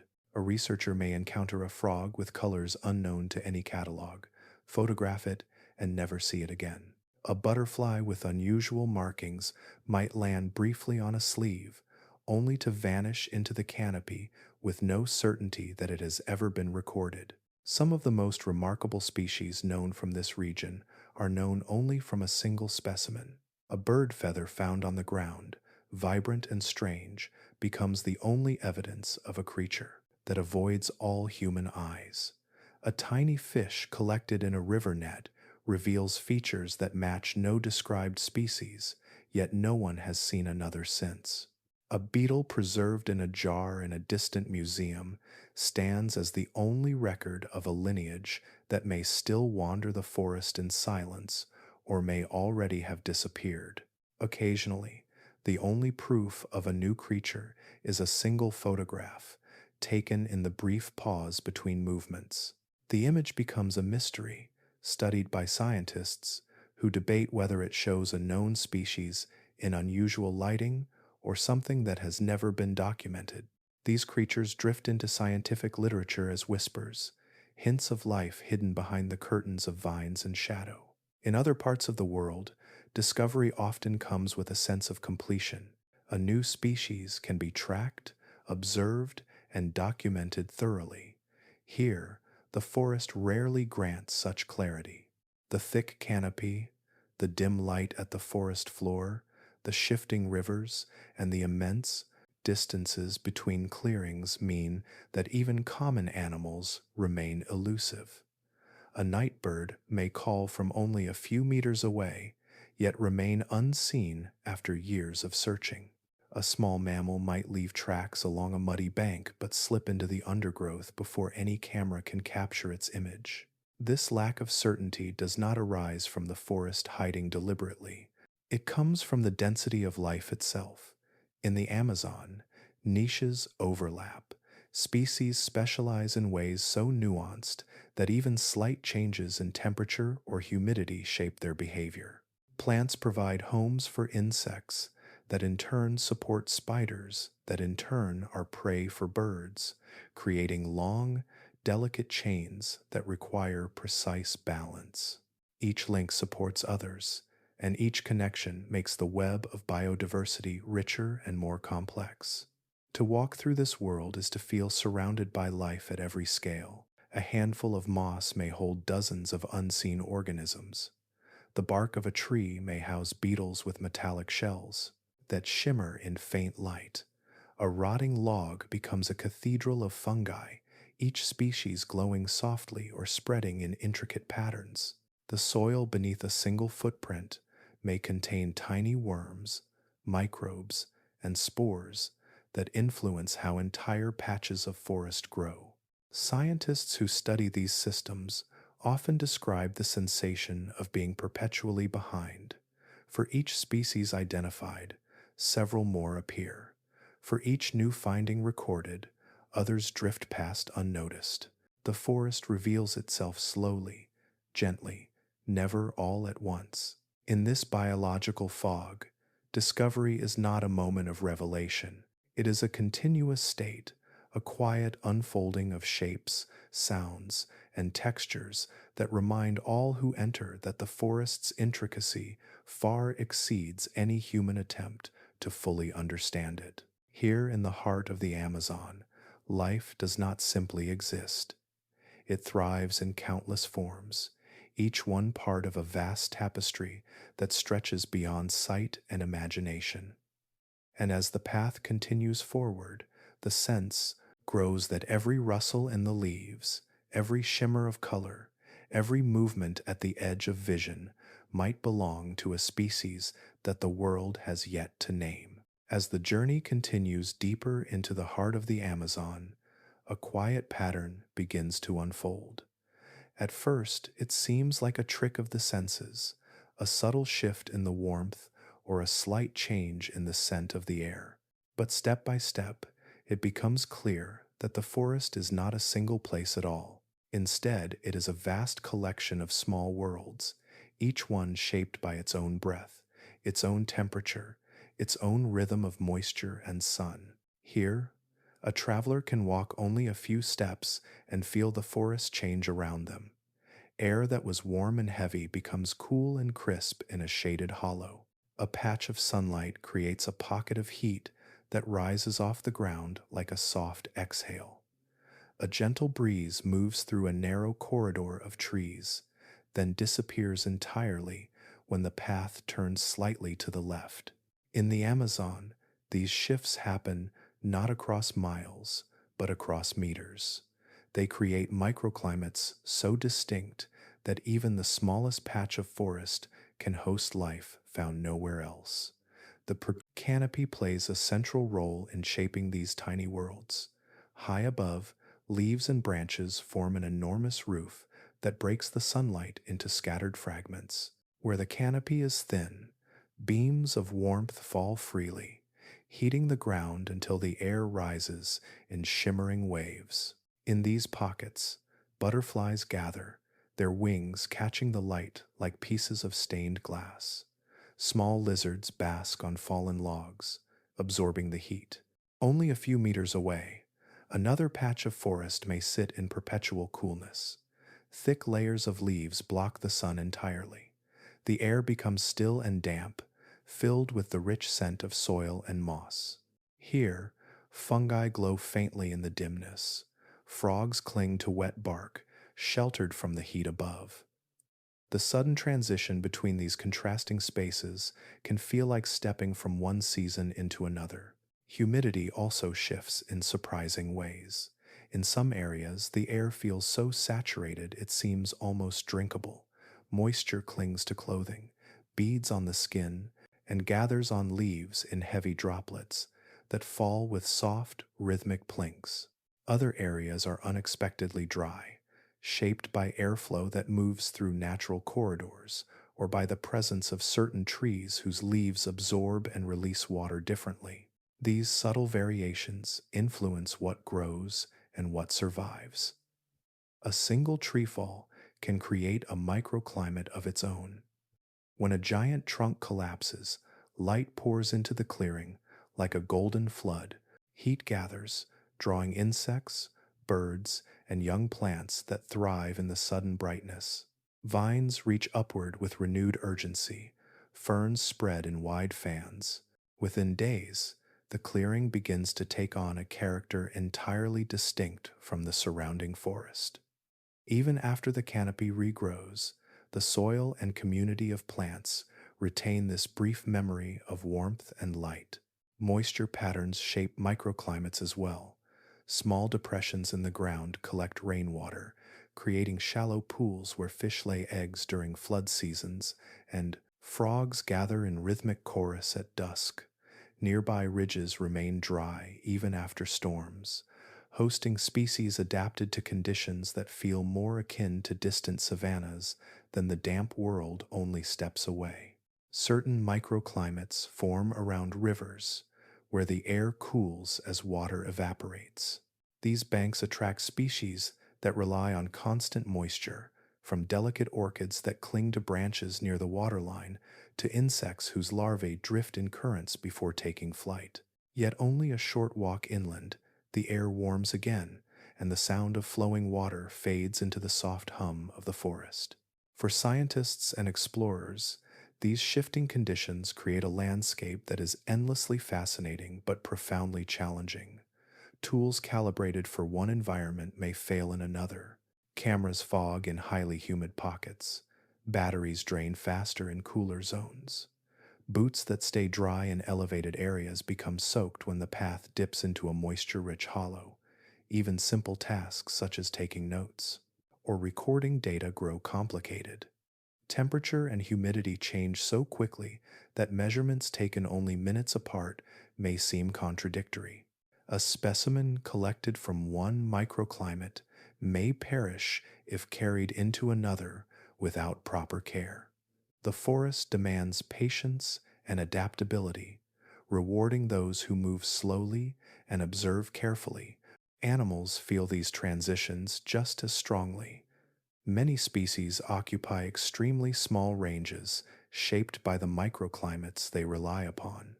A certain butterfly may appear only in the brightness of a recent tree fall.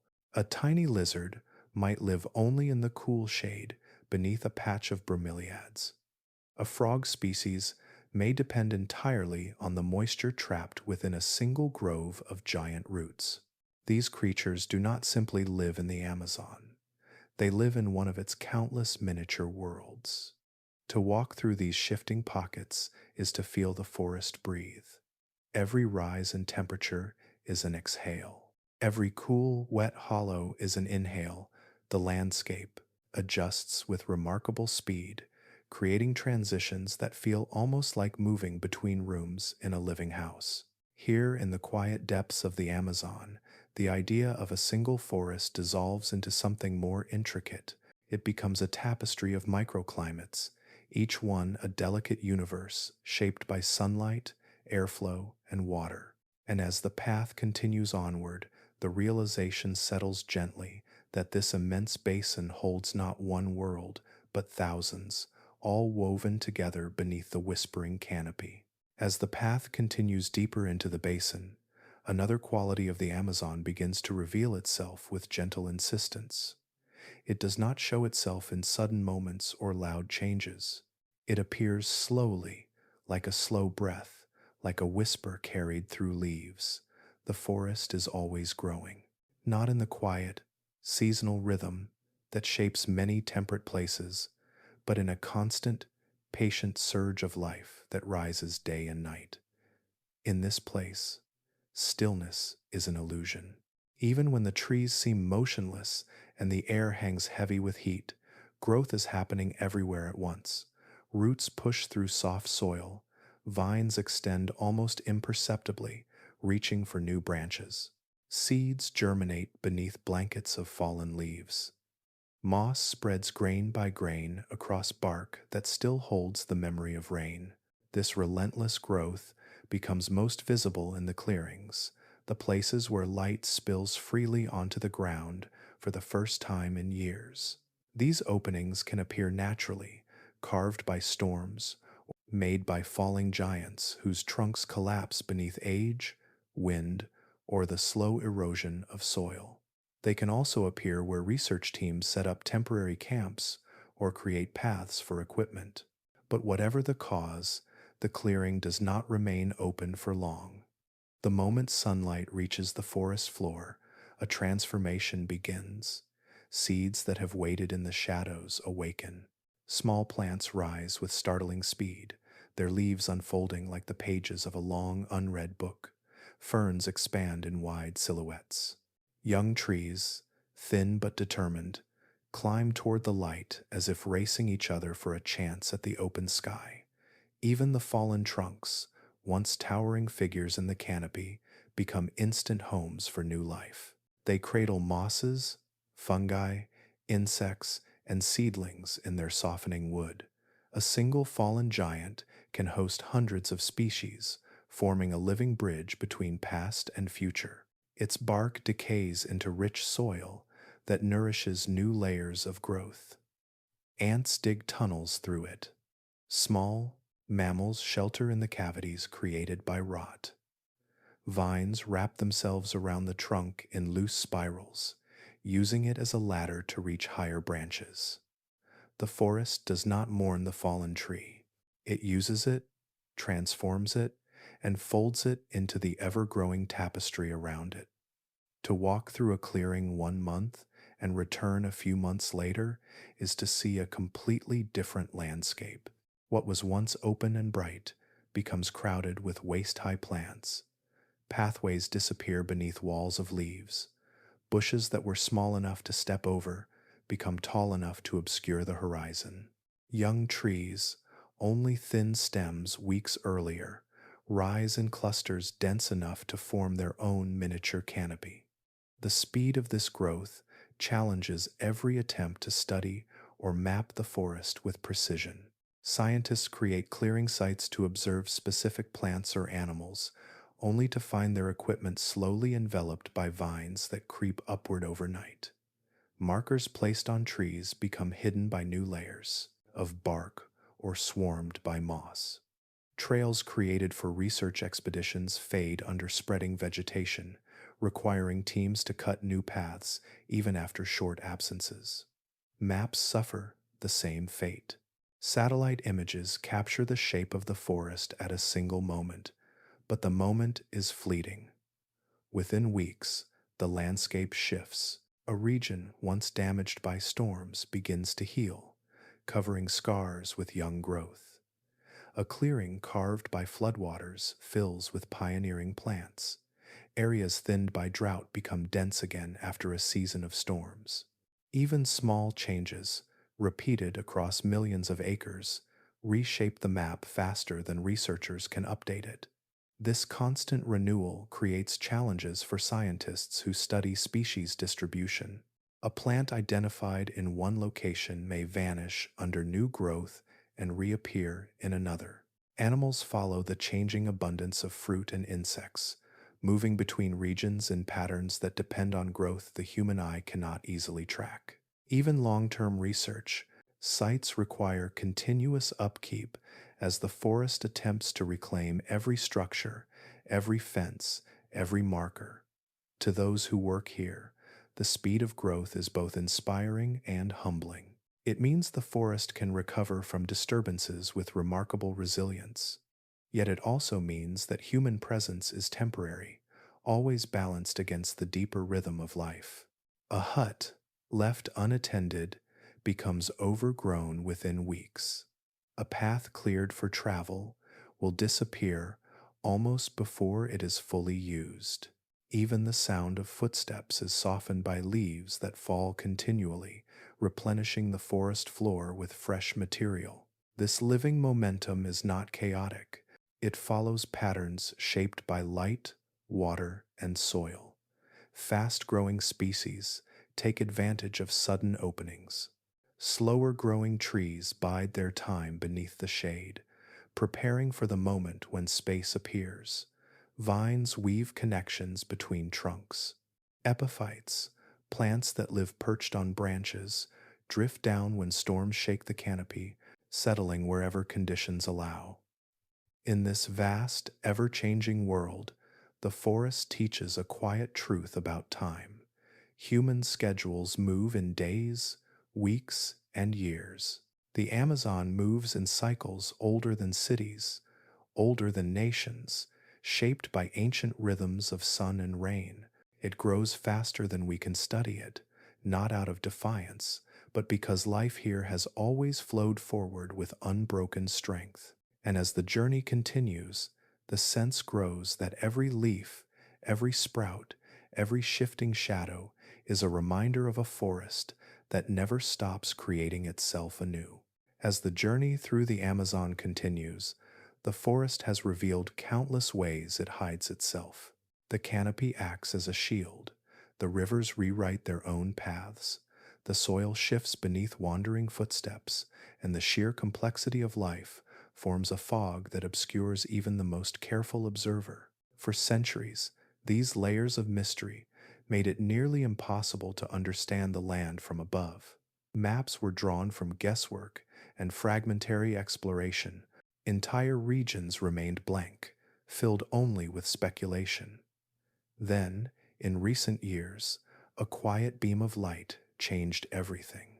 LiDAR, short for light detection and ranging, became a new tool for seeing the Amazon in a way that had never been possible. At its heart, LiDAR is simple.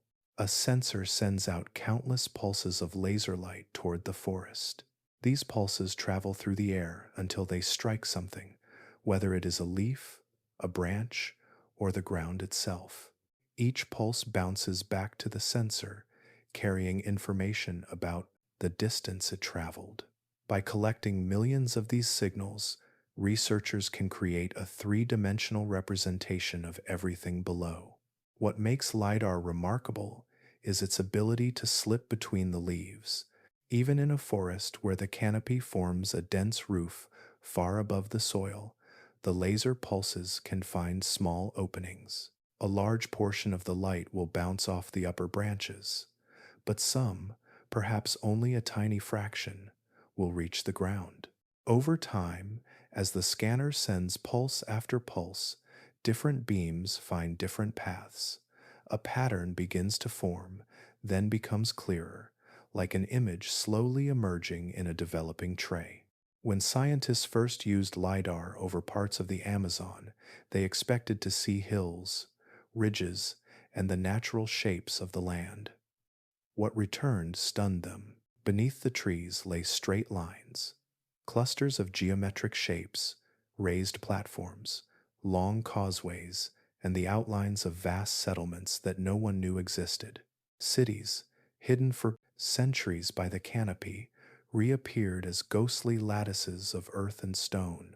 For archaeologists who had spent decades searching the forest floor for small fragments of pottery or walls, the sudden revelation of entire cities felt almost unreal. LiDAR did not simply add detail to existing knowledge. It rewrote the story. Wide regions once thought to be sparsely inhabited showed signs of dense, organized populations. Engineers of the ancient Amazon had shaped their world with precision, creating networks that stretched far beyond what anyone imagined. Straight embankments extended across terrain that modern roads struggle to cross. Canals connected waterways in careful grids. Residential zones and ceremonial platforms appeared faintly beneath centuries of growth.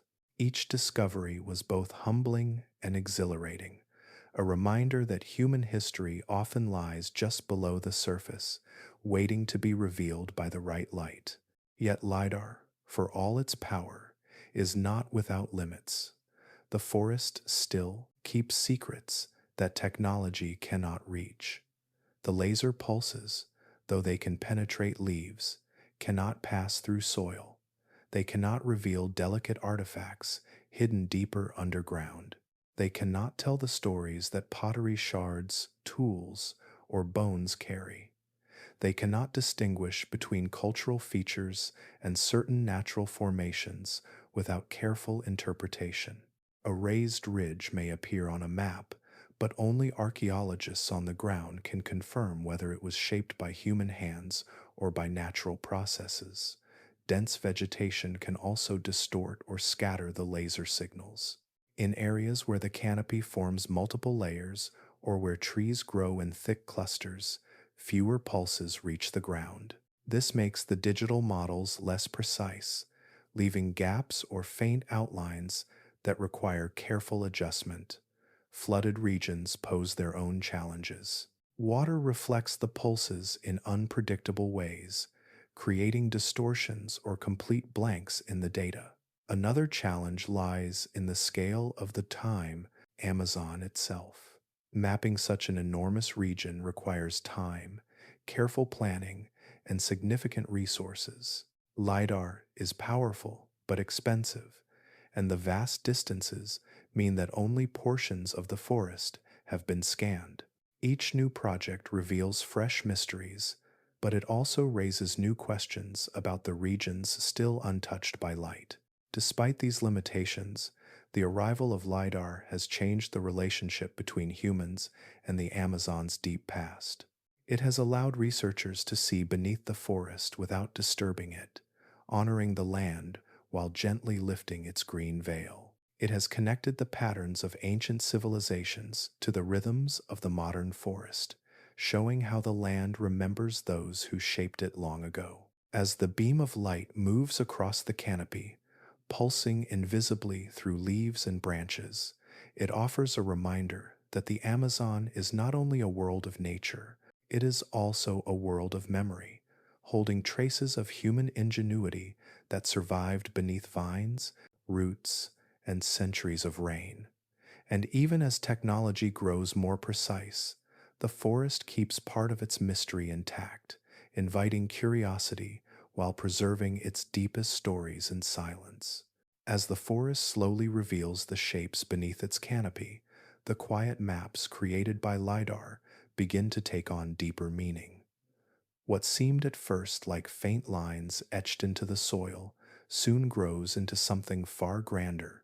The Amazon, which many once imagined as a place untouched by large civilizations, begins to show signs of a past woven with complexity and human design. One of the most striking revelations lies near the region known today as Kuhikugu. Before technology traced the land with gentle pulses of light, this area appeared to be nothing more than an endless stretch of forest, broken only by rivers and soft hills. Yet, beneath the leaves, beneath centuries of fallen branches and shifting roots, lay the outlines of ancient settlements that had thrived long before the arrival of Europeans. Kuhikugu is not a single site, but a cluster of interconnected communities, each linked by long causeways and surrounded by carefully engineered earthworks. The shapes appear in wide circles and squares, their edges softened by erosion, yet still visible to the patient eye. These settlements were not small villages. They formed an organized network that stretched across large distances, shaped with intention, symmetry, and remarkable skill. Researchers who first interpreted the LiDAR images noticed patterns that hinted at planned streets, plazas, moats, and defensive walls. Some causeways ran arrow straight for miles, cutting through terrain that today feels difficult to cross even with modern tools. These pathways suggest a level of coordination that challenges old assumptions about what ancient Amazonian societies were capable of building. The earthworks themselves reveal an understanding of engineering that fits the rhythms of the forest. Raised platforms protected homes from repeat flooding. Irrigation channels shifted water through agricultural fields. Circular ditches surrounded ceremonial areas. Many of these structures align with stars or cardinal directions, hinting at cosmologies that shaped daily life. And Kuhikugu is only one example. Across Brazil, Peru, and Bolivia, similar discoveries emerge each year, more geometric earthworks, some forming perfect squares or rings hundreds of meters across. More settlements arranged in clusters. More road systems that once connected communities through forest and floodplain. Seen together, these sites begin to resemble a web of cities and towns that stretched across vast regions, hidden for centuries by vines and silence. Some of these urban networks appear to rival the size of medieval European cities, not in stone or towering walls, but in the complexity of their design and the expanse of their influence. Entire landscapes appear sculpted by human hands, shaped not only for shelter, but for agriculture, ceremony, and movement. Fields enriched by dark, fertile soil called Terra preta hint at long-term habitation, created through careful, intentional practices that improve the land rather than exhausting it. These discoveries paint a picture very different from the one once taught in textbooks. For many years, scholars believed that the Amazon could not support large populations because the soils were too poor and the environment too challenging. But the land tells another story. Ancient peoples cultivated rich soils with charcoal, plant matter, and pottery fragments, transforming them into nutrient holding grounds that remain fertile even today. Their agricultural systems lasted for generations. Their settlements endured long enough to leave clear imprints beneath the forest, waiting quietly for the right moment to reappear. This new understanding does not diminish the achievements of indigenous groups alive today. Instead, it connects them to a deeper lineage of innovation. It shows that the Amazon was not an empty wilderness before contact with Europeans. It was a mosaic of cultures, each adapting intricately to the land, each contributing to a broader network of trade, ceremony, and knowledge. The forest preserved these cities through its own relentless growth. Buildings collapsed into soil, then nourished the roots that grew above them. Pathways slowly disappeared beneath leaf litter. Canals filled with sediment. Over time, everything blended back into the green expanse. The forest did not erase the past. It carried it forward quietly, protecting it beneath its living layers. As archaeologists walk these rediscovered grounds, they often find fragments of pottery, the corners of ancient walls, or small mounds of soil enriched by long forgotten fires. Standing among these remnants, they feel the weight of a story that is still being written. Every new site expands the map. Every new pattern of lines or circles hints at a civilization more interconnected and sophisticated than anyone expected. These findings have reshaped how historians see the Amazon. The idea that the forest was untouched wilderness is slowly fading. In its place rises a more nuanced view. The Amazon was a cultural landscape, shaped by hands that understood its rhythms intimately. The ancient cities beneath the trees were not anomalies. They were part of a world that existed in harmony with waterways, climate, and soil. And as technology reveals more of this hidden past, the forest continues to whisper its history softly, inviting careful listeners to imagine the people who once walked among these earthworks, built these causeways, and shaped this land in ways that continue to live beneath the canopy today. As the forest continues to open its quiet layers, the discoveries beneath the canopy grow more intricate. It becomes clear that the ancient cities scattered through the Amazon were not built in opposition to nature. They were built in conversation with it. Their structures were not only monumental in shape, but subtle in design, woven into the land with an understanding that feels almost botanical. Archaeologists often call them garden cities, though the term does not fully capture the harmony these places achieved. They were not gardens in the decorative sense, nor cities in the stone-bound form familiar from other parts of the world. They were something unique, shaped by the rhythms of the forest, the flood cycles of rivers, and the knowledge of people who lived so closely with their environment that the boundary between settlement and ecosystem blurred until it almost vanished. Walking through what remains of these ancient landscapes, one begins to notice patterns that differ from typical archaeological sites. Raised fields, arranged with mathematical precision, emerge from beneath thin layers of soil. Channels and ponds form geometric networks that once guided water through agricultural systems. Orchards, still faintly visible in the arrangement of certain tree species, suggest deliberate planting rather than accidental clustering. Even the distribution of palms, fruit trees, and medicinal plants hints at old, careful management. These were not communities that simply survived.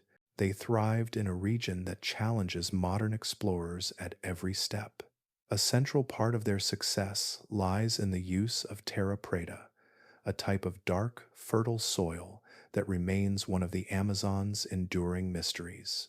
To someone encountering it for the first time, Terra preta looks like ordinary Earth, but a closer look reveals differences. It is richer, softer, and capable of holding nutrients far better than the forest's naturally acidic soils. The people who created it mixed charcoal, broken pottery, plant matter, and organic waste into the earth, slowly transforming it into a stable, long-lasting material. What makes Terra preta extraordinary is its resilience. Soils enriched centuries ago remain fertile today.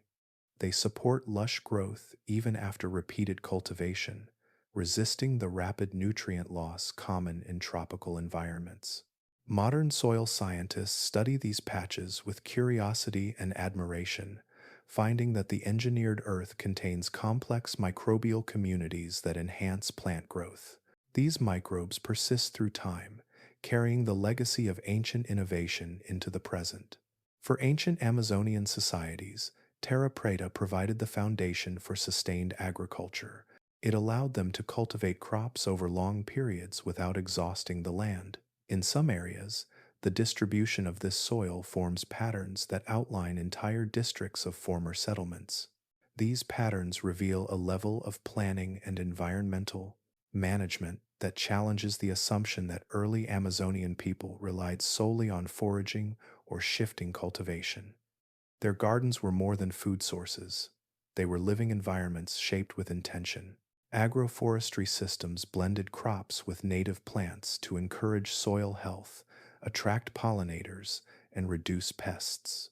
Water was guided through channels that slowed erosion and prevented stagnation. Trees were selected and placed for shade, fruit, medicine, building material, and even spiritual meaning. Every part of the landscape served multiple roles, creating a balanced mosaic of human and natural activity. Modern explorers often struggle in the Amazon because they work against the forest cycles. Equipment rusts in the humidity. Paths disappear beneath sudden growth. The soil lacks the nutrients necessary for long-term agriculture.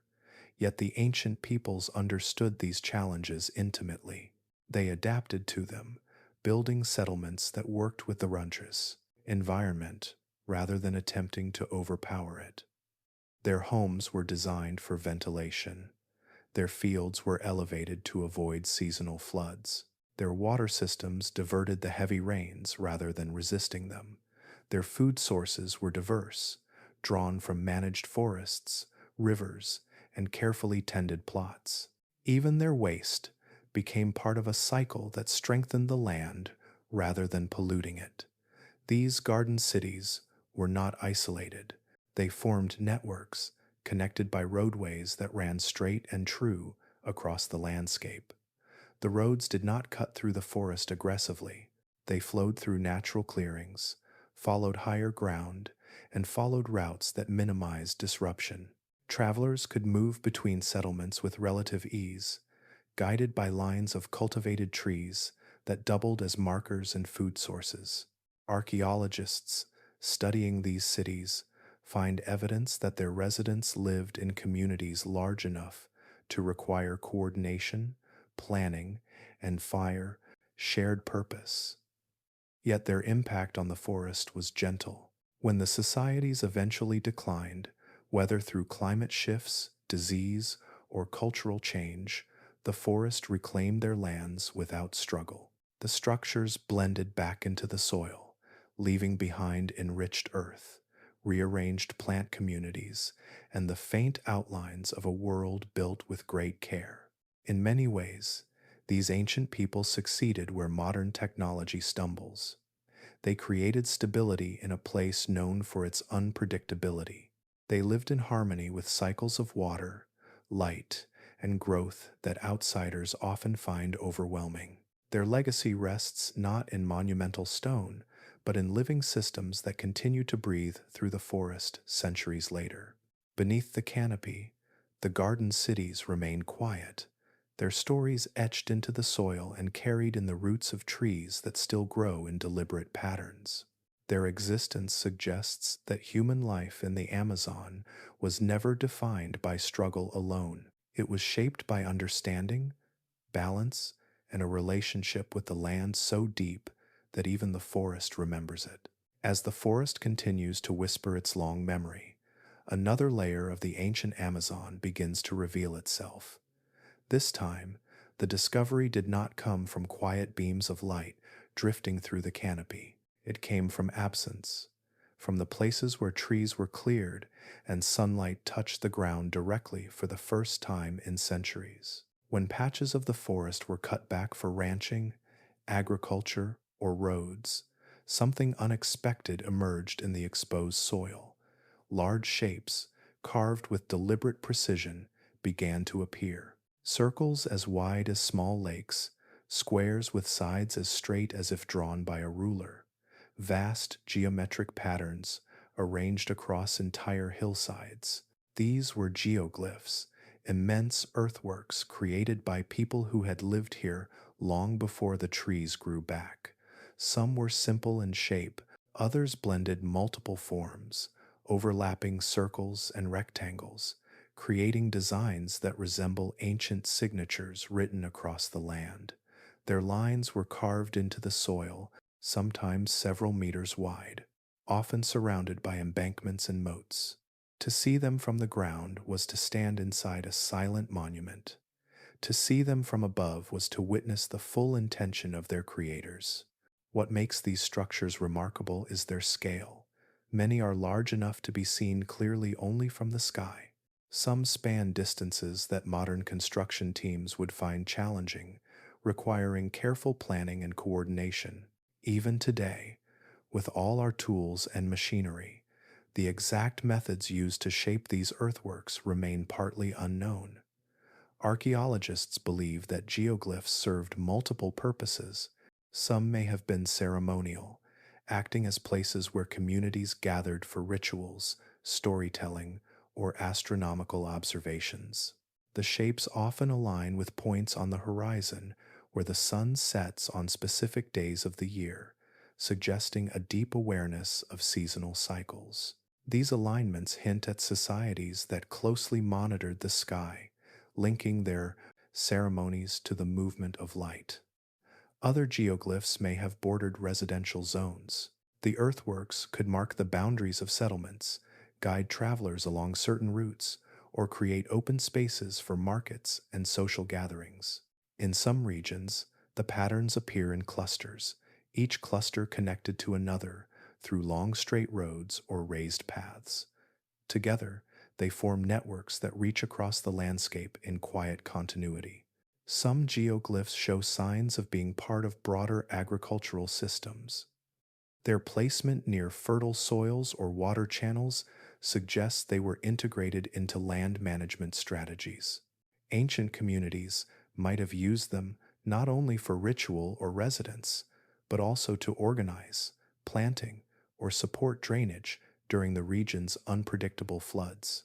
What makes their rediscovery so striking is the realization that these designs were hidden for so long, wrapped in layers of vegetation. The forest grows quickly in the Amazon, rising over to old structures with a persistence that turns even deep ditches into gentle slopes. Leaves fall, roots extend, and soil accumulates. After only a few decades, an earthwork once clearly defined becomes fully embedded in the forest floor.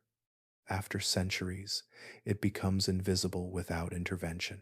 This is why the geoglyphs remained unknown to modern eyes for so long. They were not destroyed, they were simply covered by life. Trees grew over them, vines wrapped their edges, animals built nests in their hollows. The forest protected them in its quiet, enveloping way. Only when clearing happened, often in areas far from protected zones, did the shapes reappear. Their exposure has brought both knowledge and concern. The discovery offered glimpses into a sophisticated past, yet it also revealed how easily history can be damaged.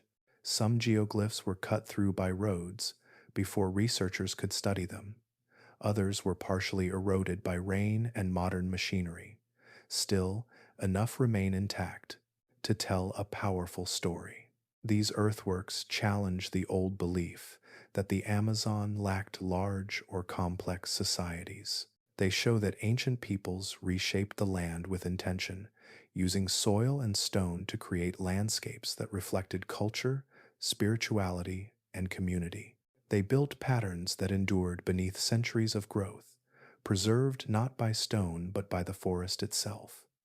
The appearance of these shapes only after deforestation adds another quiet layer to the narrative. It reminds us how much the forest still hides, how many stories lie beneath its roots, and how much knowledge remains waiting. With every new clearing, a possibility arises that more designs, more shapes, more echoes of ancient communities may come into view. Yet the hope is not for more clearing, but for more gentle ways to reveal the past. Technologies like LiDAR offer ways to see beneath the leaves without disturbing them, helping archaeologists map earthworks still hidden beneath healthy forest. Many regions now protect geoglyphs, recognizing them as irreplaceable pieces of cultural heritage. As the forest continues its patient work of growing and healing, the geoglyphs sit quietly in the soil, shaped by hands that understood the land in ways we are only beginning to rediscover. They form another chapter in the long story of the Amazon, a reminder that the ground beneath the trees holds memories as old and deep as the roots themselves. As the forest continues to share its hidden architecture, another pattern quietly rises from beneath the canopy. It is not the circular precision of geoglyphs or the gentle curves of raised fields. It is something straighter, more deliberate, like the stretched lines of a compass laid across the landscape.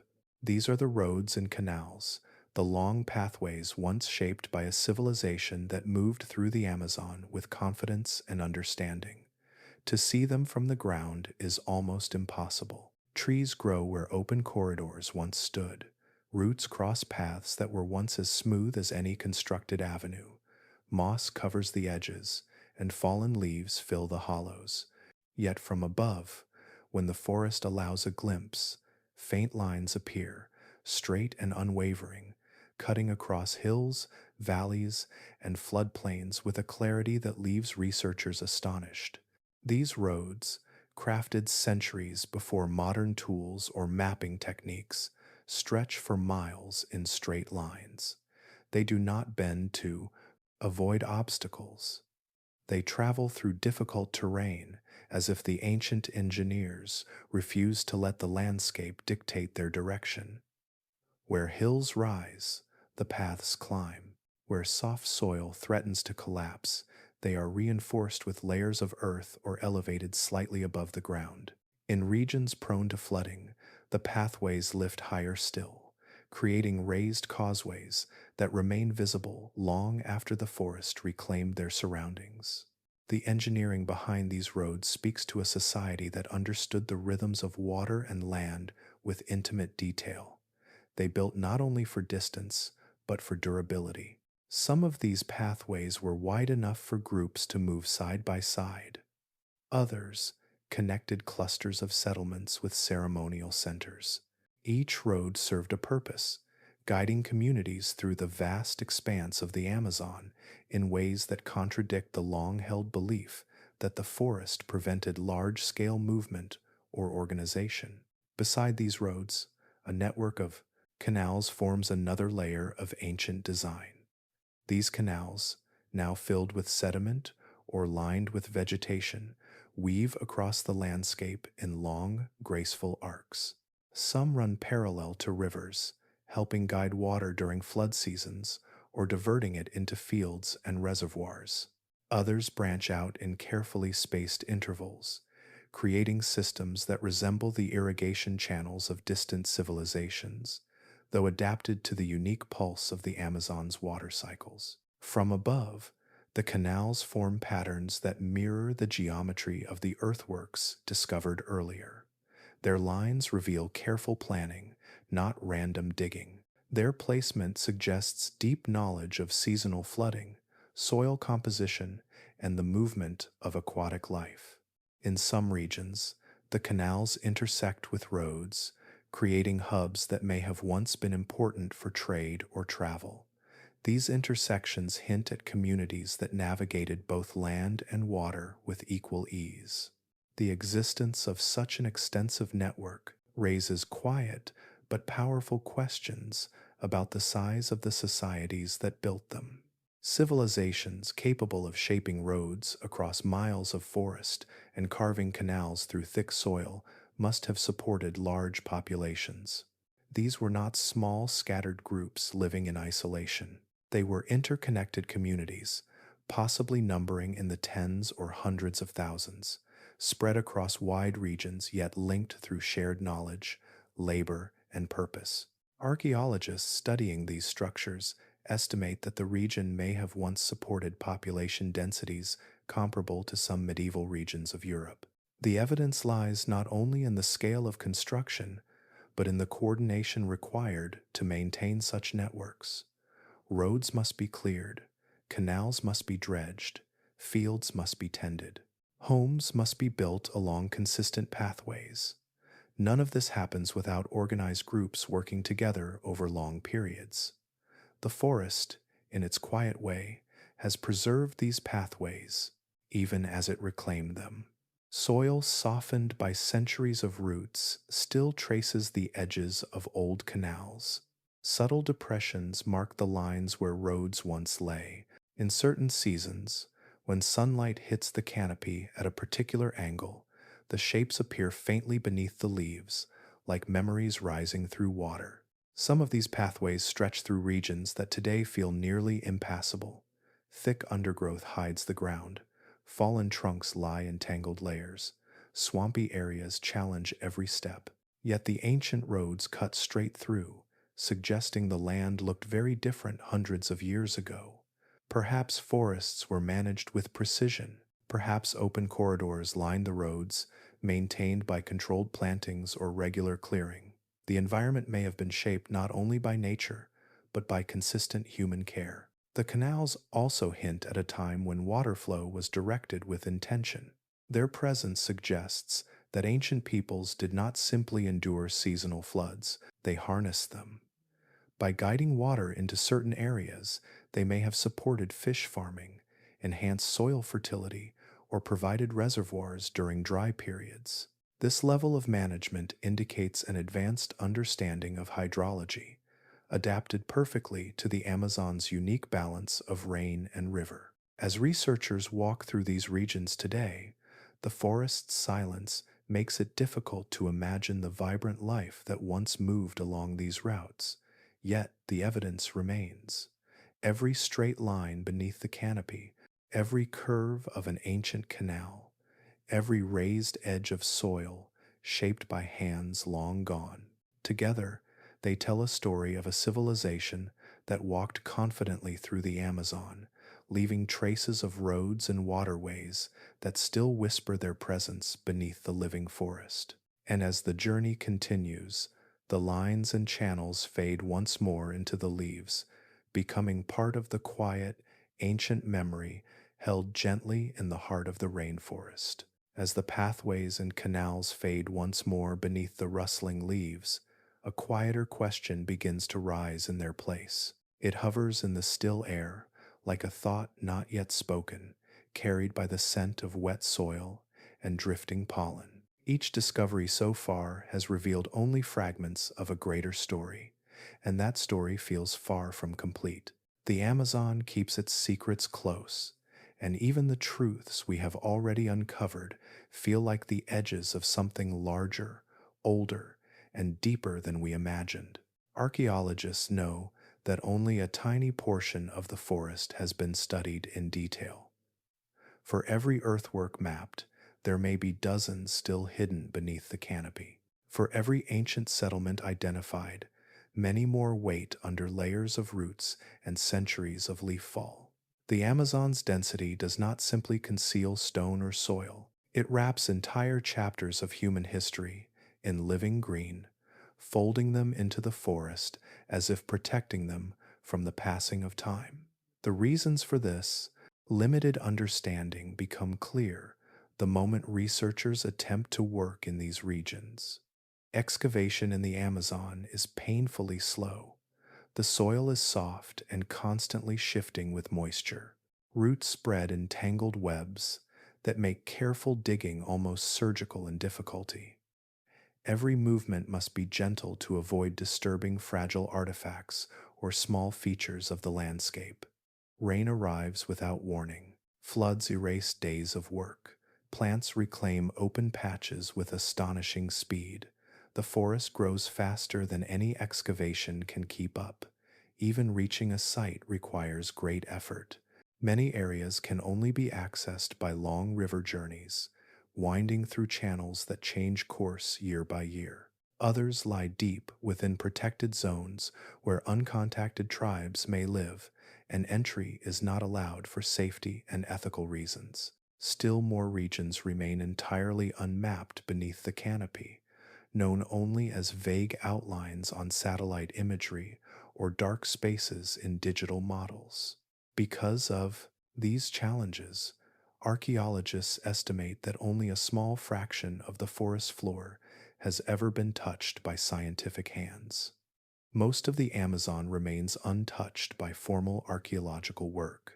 Vast territories, especially in the upper reaches of river basins or along remote tributaries, hold landscapes where no modern survey has taken place. In these spaces, ancient histories rest undisturbed, merging with the roots and the soil, waiting for gentler tools or new technologies to reveal them. The unseen civilizations hypothesis emerges from this silence. It suggests that what we have found so far is not the full picture of Amazonian history, but merely the surface of a much older and more complex timeline. The known earthworks, cities, roads, and engineered soils may represent only the latest layers of human presence. Beneath them, entirely different societies may be buried, separated not only by time, but by cycles of growth and decay that erase all but the deepest traces. In some regions, soil profiles show signs of repeated habitation, with older dark layers resting beneath younger ones. These darker layers resemble Terra preta but lie far deeper than the periods associated with known settlements. If these layers are confirmed to be ancient human-made soils, they may point to agricultural practices older than any previously documented in the region. Each layer could represent a different era of innovation, each era shaped by people who lived, built, and slowly vanished into the forest's embrace. There are also subtle hints within river patterns. Some rivers bend and widen around areas where deep sediments suggest former human alteration, long before the eras of known construction. Buried beneath silt, these may hold remnants of ancient canals or settlements washed over by shifting waters. If so, the earliest Amazonian cultures may have lived in places now hidden beneath the river itself, unreachable until future tools reveal their shapes. Even the forest composition may hold clues. Botanists have identified clusters of useful plants, arranged in patterns that do not form naturally. Some of these patterns lie far from any known archaeological site. Their arrangement suggests old orchards, managed groves, or abandoned agroforestry systems. These botanical fingerprints hint at human presence in places where no excavation has yet taken place. The trees themselves carry memory in their trunks and seeds, whispering of hands that tended them long before the present forest grew tall. The possibility of older civilizations does not rely on a single piece of evidence. It rests on the quiet accumulation of many small signals. Beneath young forests lie older forests. Beneath recent soils lie ancient soils. Beneath known sites lie older signs of habitation, covered by centuries of growth and change.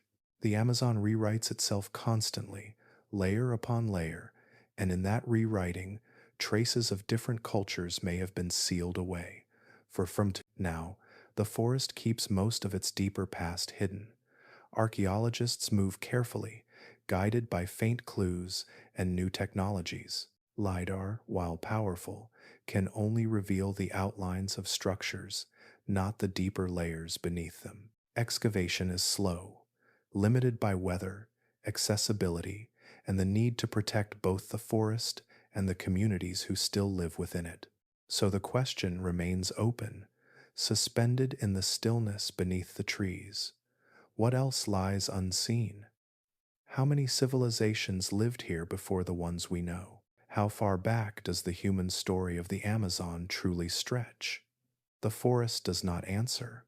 It simply continues to grow, its roots wrapping gently around the past, holding its secrets in the deep, quiet earth.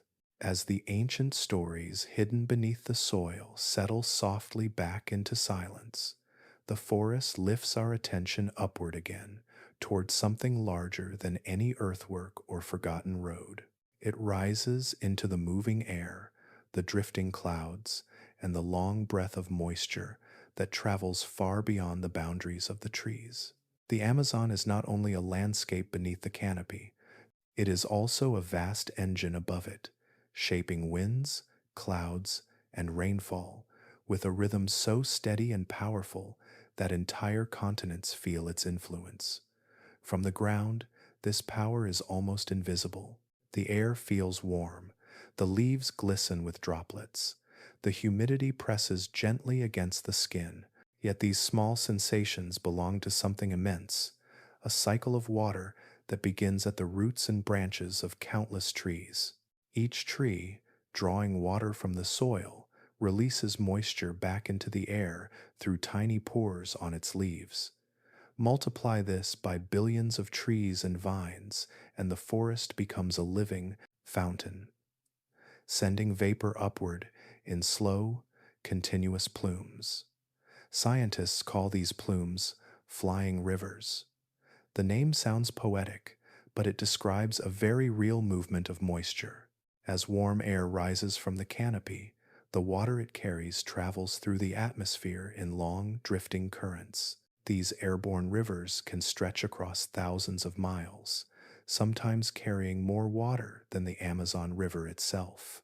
They rise over the forest, merge with winds, and flow toward distant regions where they fall again as rain. South America depends deeply on these flying rivers. They provide rainfall to the Andes, feed the headwaters of distant rivers, and support vast plains where crops grow and wildlife thrives. Cities far from the forest rely on this traveling water. Without it, fields would dry, reservoirs would shrink, and ecosystems would struggle to survive. The moisture that gathers on a single leaf may one day fall as rain on mountains, valleys, or distant coasts. This cycle begins quietly within the forest itself. Each morning, as the sun warms the canopy, vapor rises from leaves and soil. It gathers slowly, forming low clouds that drift above the treetops. By afternoon, these clouds thicken, drawing water from deep within the land. Some clouds release their rain quickly, creating sudden showers that nourish the trees again. Others join the flying rivers and continue their journey across the continent. Through this constant exchange, the Amazon essentially makes its own weather, maintaining a balance that supports life at every scale. What makes this system remarkable is its resilience and complexity. The forest does not simply accept the climate around it, it shapes the climate. It influences temperature, humidity, and cloud formation. It sends water across landscapes that would otherwise be dry. Even the shade of the canopy helps maintain the cycle by cooling the ground and reducing evaporation, allowing moisture to remain available for the trees to draw upward. This self-sustaining cycle has been part of the Amazon for countless generations. Long before satellites watched the clouds, long before research stations measured humidity and rainfall, the forest pulsed with this quiet rhythm. Ancient communities who lived along the rivers understood these patterns in their own way. They planned planting seasons around the rising and falling rains. They knew when the air would become heavy, when river levels would rise, and when storms would drift across the land like slow-moving giants. Modern research has revealed how far this influence extends. The moisture generated in the Amazon helps stabilize weather systems across South America. It feeds rainfall patterns that support forests, grasslands, and farmland stretching across countries. Some flying rivers even reach other continents, carried by global wind currents into distant atmospheres. In this way, the Amazon touches the world not only through its biodiversity and its oxygen, but through its water. The forest's climate engine depends on balance. Each section of the forest contributes to the cycle. Trees of all sizes, from towering trunks to delicate saplings, release moisture upward. The undergrowth shelters the soil, helping it hold water. The canopy slows rainfall so it does not wash nutrients away too quickly. Everything works together. The system is not controlled by a single species or process. It is woven from countless interactions, each one subtle, each one essential. This network of moisture, trees, and air reveals something about the nature of the Amazon that is often overlooked. The forest is not only a place of mystery and danger, it is a place of creation. Every day, it builds clouds, it shapes the weather, it releases water that travels across continents. It supports life far beyond its own borders through an engine powered not by machines, but by sunlight, leaves, and the deep, patient breath of the earth. Even standing beneath the canopy, surrounded by trunks and shadows, one can feel this engine at work. The air feels alive, holding more than just warmth. It holds the memory of rivers, the promise of rain, and the distant hum of storms gathering hundreds of miles away. The forest lifts water upward, releasing it like a whisper into the sky. In that rising mist, the Amazon reaches far beyond its own trees, touching landscapes that may never see the forest itself.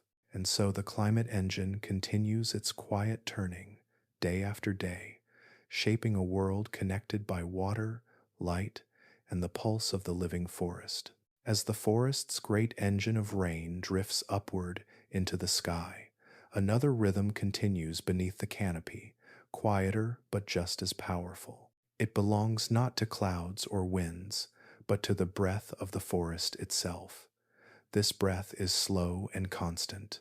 It is carried in the rise and fall of carbon, moving between leaves, soil, and air. And through this rhythm, the Amazon helps steady the pulse of the entire planet. To understand this hidden cycle, imagine every tree as a vessel of stored sunlight. Each trunk, branch, and root holds carbon captured from the air, locked away in wood through a process that spans years or centuries. When a tree grows, it pulls carbon dioxide from the atmosphere and turns it into living structure. Multiply this by billions of trees, and the Amazon becomes one of the largest carbon stores on Earth. Scientists estimate that the forest holds many gigatons of carbon, an amount so large that even small changes in its balance affect global climate. This storage is only one part of a larger story. The forest also breathes. During the day, leaves absorb carbon as sunlight activates their hidden chemistry. At night, when the light fades, the trees release a portion of that carbon back into the air. The soil breathes too. It exhales slowly as microorganisms break down fallen leaves, fruit, and wood. This constant movement creates a balance, a quiet exchange between the forest and the sky that has shaped Earth's atmosphere for countless generations. When the forest is healthy, this balance leans gently toward absorption. More carbon goes into the trees and soil than returns to the air. This helps cool the planet, easing the temperature of distant regions that may never feel the shade of Amazonian leaves. The forest becomes a reservoir of stability, softening the impact of greenhouse gases by holding them in living form. However, this cycle is delicate. The forest depends on steady conditions to maintain its ability to store carbon. Changes in temperature, rainfall, or humidity can shift the balance. In recent years, researchers have observed signs that some regions of the Amazon may be absorbing less carbon than before. Hotter days, longer dry seasons, and more frequent fires weaken trees, slowing their growth and reducing their ability to store carbon. When trees die, the carbon they once held returns to the air as they decompose. This shifting balance has implications for the forest itself. Climate change increases the frequency of droughts, making it harder for the trees to draw water from the soil. When drought combines with heat, the forest becomes more vulnerable to fire. Unlike savannas that burn regularly and recover quickly, the Amazon evolved without frequent fires. Its trees are not adapted to flames. A single fire can release enormous amounts of carbon, undoing years of growth in a few hours. The changing climate also affects the forest's breath at night. During extreme heat, the soil releases more carbon than usual. Decomposition accelerates, and the forest exhales faster, tipping the balance toward loss rather than storage. This shift creates a feedback loop. As more carbon enters the air, the planet warms further. As the planet warms, the forest struggles more, and as the forest struggles, its ability to stabilize the climate weakens. For those who explore the Amazon, these changes create new challenges. Higher temperatures make long journeys more dangerous. Streams that once flowed steadily may shrink during extended dry seasons, leaving travelers without water. Rainfall becomes unpredictable, coming in sudden bursts that flood trails or wash away campsites. The shifting climate, once gradual and gentle, now reshapes the landscape with unexpected force. Even scientific work becomes more complex. Instruments malfunction in extreme heat. Equipment must be carried farther during droughts and protected more carefully during sudden storms. Many regions become harder to access as river levels fluctuate or forest growth shifts in response to new environmental pressures. The very conditions that explorers depend on become unreliable, echoing the forest's own struggle to maintain its ancient rhythms. Despite these challenges, the Amazon continues its work. It still stores carbon in the deep layers of its soil. It still pulls carbon from the sky through the ceaseless growth of its trees. It still breathes in a way that shapes the atmosphere for the entire planet. And even in regions where the balance has shifted, the forest persists with quiet resilience, sprouting new leaves, sinking roots deeper, and reaching upward toward the light. The story of the Amazon's carbon balance is not one of simple stability or decline. It is a story of connection. Every breath of the forest echoes into the wider world. Every shift in temperature or rainfall resonates through its trees. The forest holds carbon as a form of memory, a record of years when conditions allowed growth, strength, and renewal. And it releases carbon when those conditions falter, reminding us that the Amazon is not separate from the climate, but one of its most essential architects. As the day passes beneath the canopy, the leaves continue their ancient work. The forest breathes in, breathes out, and carries the weight of the world in its steady, patient rhythm. As the forest's vast breath rises and falls, and its steady work of storing and releasing carbon continues, another force moves quietly along its edges. It is not part of the forest's rhythm. It comes from clearings that widen year after year, from smoke that lifts into the air instead of mist, and from the sharp lines of human expansion cutting into the soft, uneven shapes of trees.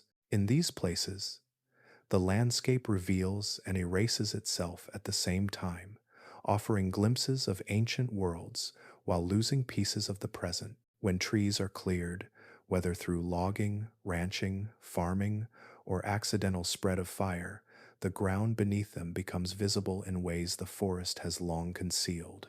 The sudden removal of vegetation exposes patterns not seen for generations. Straight lines in the soil begin to emerge. Geometric shapes, once hidden under thick layers of leaves and roots, appear in the sunlight. Raised roads, buried channels, and faint earthworks rise from the ground like old memories stirred awake. To archaeologists, these moments of exposure reveal chapters of history that might otherwise have remained unknown. Entire settlements come into view when the canopy is removed. Carved shapes appear on slopes where the trees once stood tall. The shapes themselves are fragile. They exist only because the forest preserved them in silence for centuries. Without the clearing, they would remain hidden. Without the forest's growth, they would never have lasted so long. Yet this revelation comes with a cost. When a clearing widens, the forest loses not only trees, but entire ecosystems. Roots that once held the soil together no longer protect it. Animals flee the sudden brightness.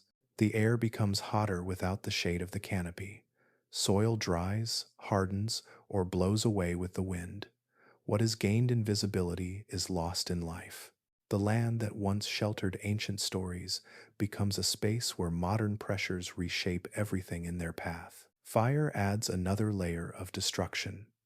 Many of the fires that spread through the Amazon begin at the forest's edges, lit intentionally to prepare land for agriculture or accidentally during dry seasons. The flames move quickly when the air is hot and the soil is dry. They climb fallen leaves, catch on exposed wood, and creep beneath the canopy where they smolder in the humus. Unlike savannas adapted to cycles of burning, the Amazon has little natural resistance to flame. Its trees, shaped by millennia of wetness, do not carry the protective bark or rapid regrowth strategies found in fire-adapted regions. When fire burns through a patch of forest, the microclimate changes almost immediately. Temperatures rise because the shade is gone. Winds move more freely near the ground. Humidity drops, drying the soil and the remaining vegetation. Even if the trees eventually regrow, the ecosystem may not return to its original complexity. Some species disappear, others take their place, altering the balance that once supported countless forms of life. A single burn can transform a piece of rainforest into a degraded, open patch that allows more fires to follow. In this way, destruction invites more destruction. As the forest shifts, the aerial map changes with it. Paths that once disappeared beneath the canopy become visible from the sky. Rivers appear brighter without the shade of overhanging branches. Earthworks that survived centuries of natural protection begin to crumble in direct sunlight. The forest's vanishing map reveals its history even as the present landscape fades. For researchers, each new clearing or wildfire brings equal measures of insight and loss. This paradox sits at the heart of Amazonian archaeology. Many of the most significant discoveries of the past decades happened because clearing exposed shapes that technology or chance might not have uncovered for many years. Yet every clearing reduces the forest's ability to protect what remains. Some ruins are only visible for brief moments before erosion, heat, or human activity damages them. In other cases, the exposure itself destroys fine details, leaving only partial hints of what once stood there. The forest's memory depends on the presence of the forest itself. Its moisture stabilizes soil. Its roots hold structures in place. Its shade protects delicate layers from the bleaching effects of sun and wind. Without the canopy, ancient traces fade quickly, and modern pressures erase them entirely. The very conditions that reveal the past accelerate its disappearance.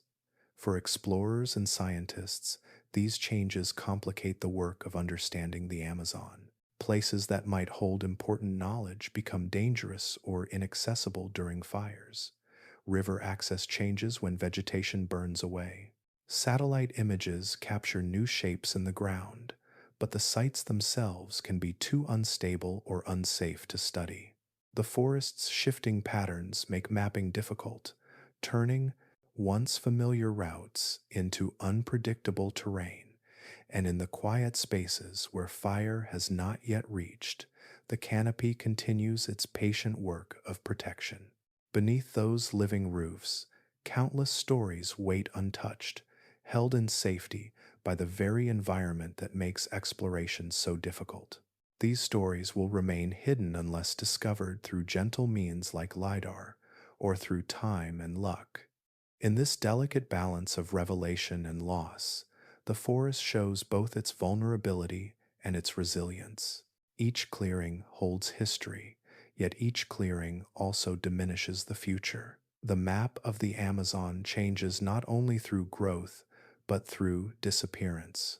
And within that shifting landscape, the forest continues to breathe, grow, and hold memories in ways both fragile and deeply enduring.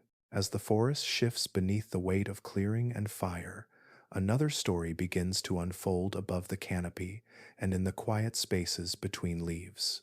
It is a story shaped not by ancient hands or natural rhythms, but by the tools humanity now sends gently into the Amazon, hoping to explore without disturbing, to understand without harming, and to see without clearing a single tree. In these efforts, the forest meets a new kind of visitor, one built not from wood or bone, but from circuits, rotors, and lines of code. The first of these visitors appear in the air. Small aerial robots, light enough to balance on a branch yet strong enough to glide through dense humidity, drift above the trees. Their wings and rotors hum softly as they move, guided by remote teams who navigate through narrow gaps in the canopy. These machines are designed for places where human feet cannot safely tread. They hover over swamps that swallow boots, soar above tangled vines, and slip into pockets of forest that have remained unseen for countless years. From above, these aerial robots carry sensors capable of capturing subtle details. Some use laser pulses that reach through gaps in the leaves, building faint three-dimensional images of the ground below. Others map temperature shifts, water lines, or the faint patterns of plant communities. With each flight, they add pieces to the growing picture of a forest that remains far too large for human exploration alone. Yet even these agile machines encounter obstacles. The canopy is a living roof that changes by the hour. Branches shift with the wind, leaves fall unexpectedly, birds swoop curiously toward unfamiliar shapes.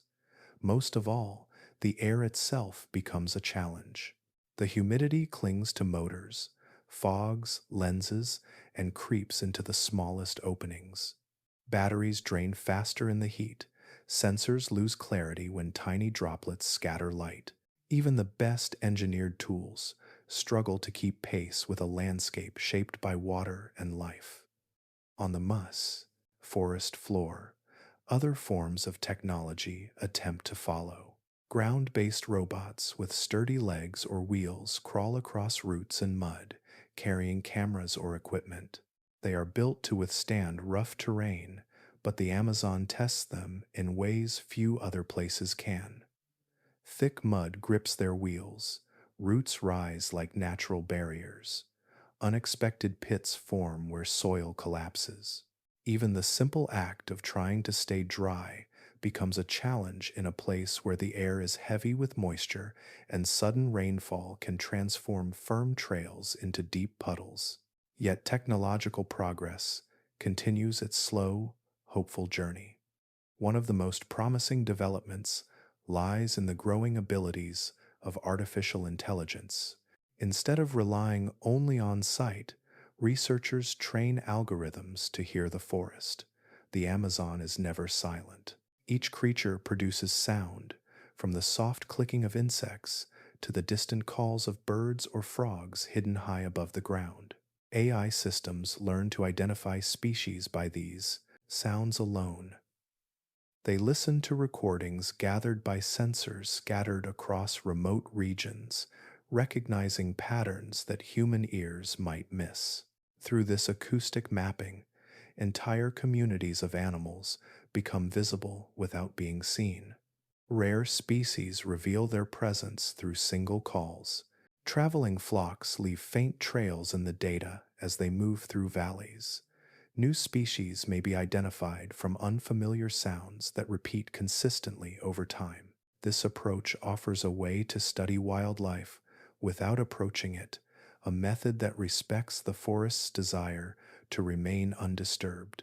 AI also helps create digital maps of plant life.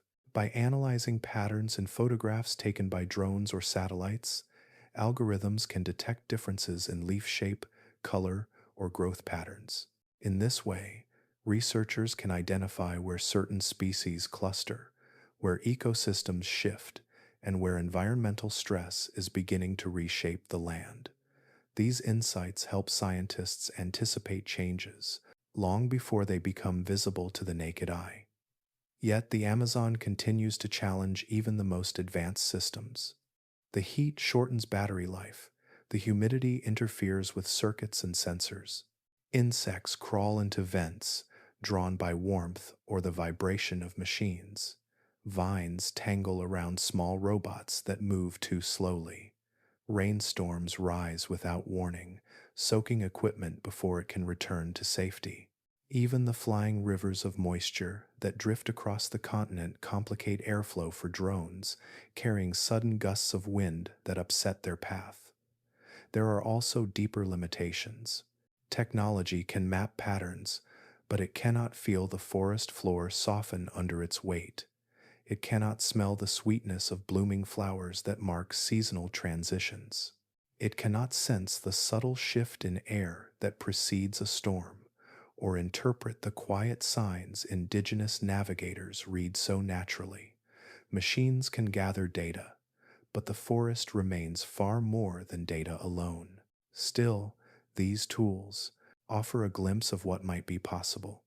They allow research to continue in places where human presence would be too risky or disruptive. They protect uncontacted regions from unwanted intrusion.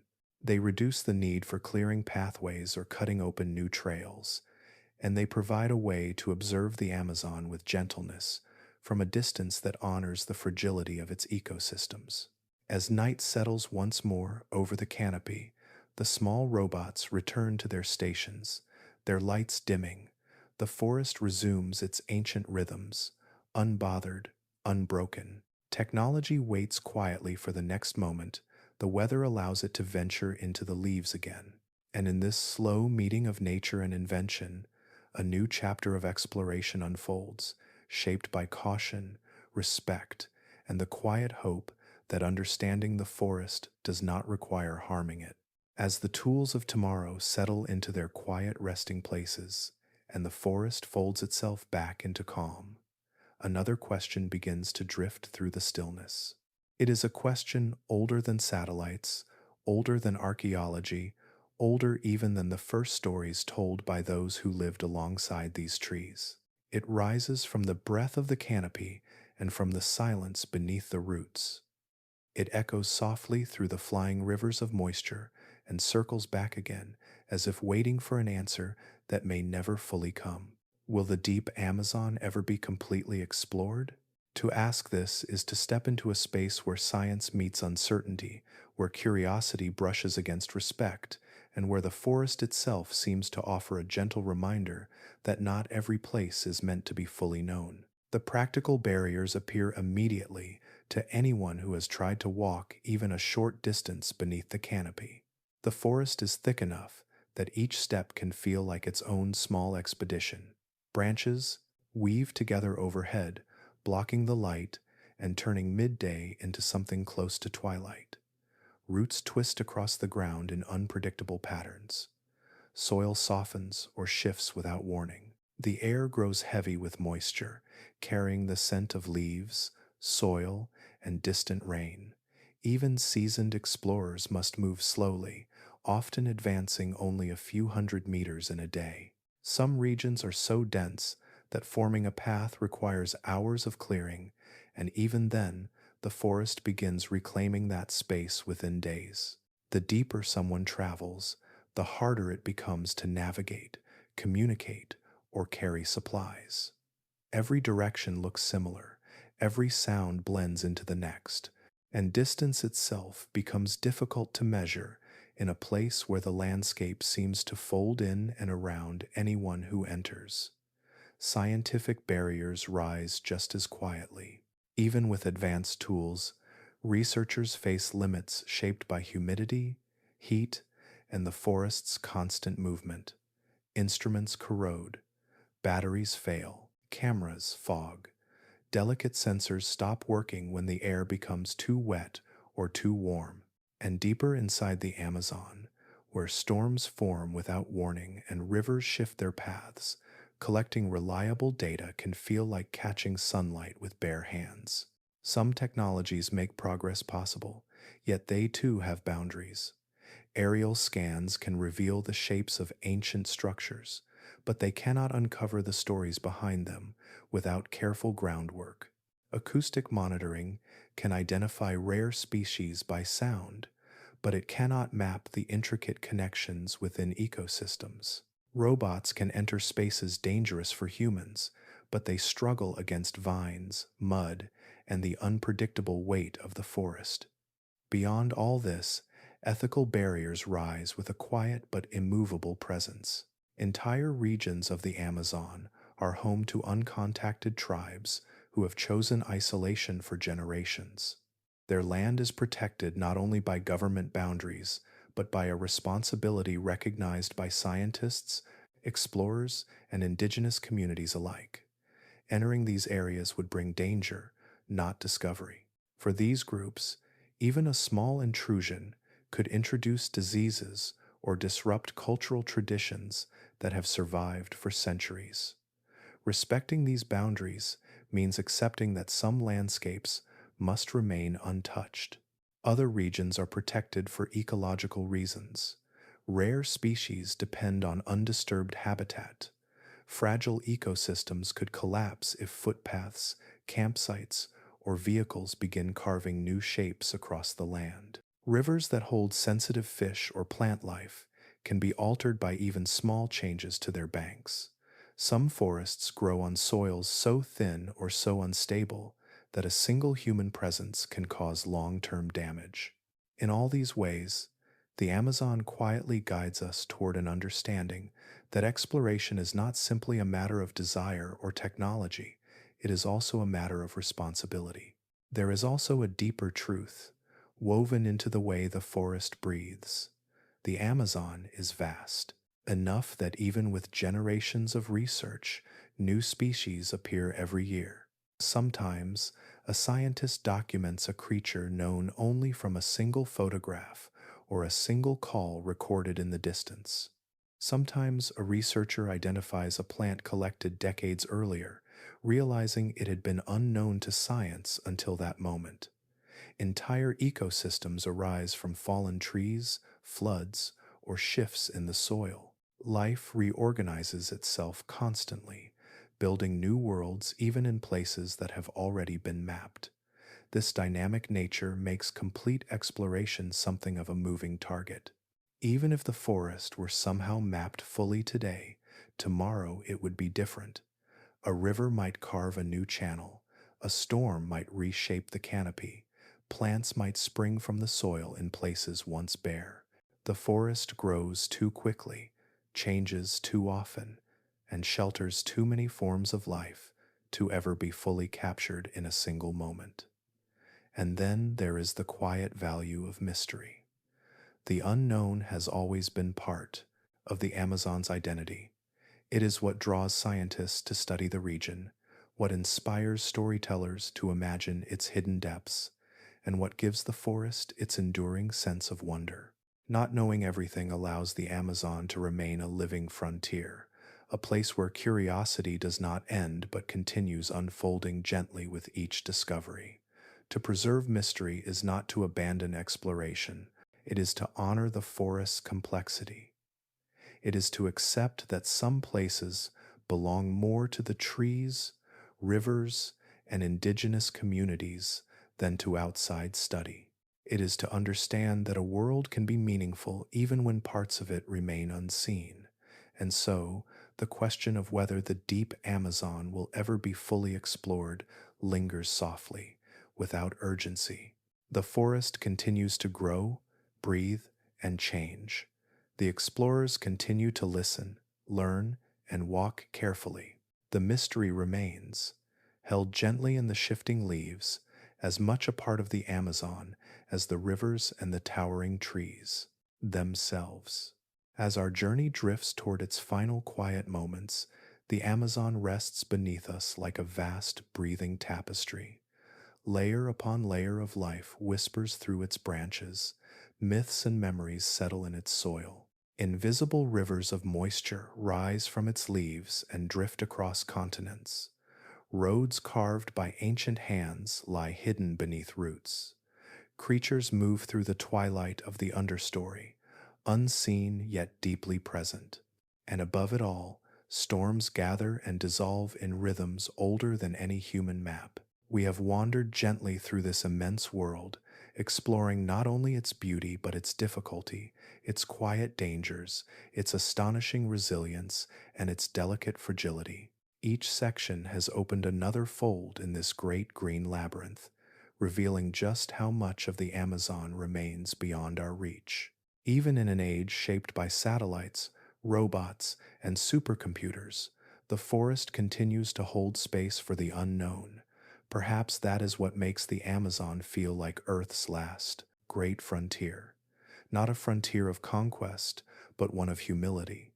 A frontier defined not by how far we can travel, but by how much we are willing to listen. It is a place where science and wonder walk side by side, where every discovery raises new questions, and where the forest itself sets the limits of what can be known. Beneath its canopy lies a world that defies simple description. It is a place of great danger, where a single misstep can lead to floods, hidden pits, or encounters with creatures so well camouflaged they seem carved from shadow. It is a place of great beauty, too, where each leaf glows with dew at dawn, where orchids open like small lanterns in the dim light, and where the air carries the scent of soil, blossoms, and the distant promise of rain. Every inch of this forest is alive with complexity. Species that exist nowhere else on Earth find shelter here. Entire regions breathe in their own rhythms, shaped by microclimates that shift with the slightest change of wind or shade. Ancient cities hide beneath the roots, holding the memory of civilizations that understood the forest more deeply than modern science ever has. Rivers carve new paths as they please. Storms change the shape of the land in a single afternoon. And through it all, the forest continues to create, erase, rebuild, and renew. To reflect on the Amazon is to reflect on the delicate threads that hold our planet together. Its trees help shape the atmosphere. Its waters feed distant plains. Its soils hold carbon and ancient knowledge. Its flying rivers nourish entire countries. The Amazon is not only a forest, it is a force, a presence, a quiet architect of the world we live in.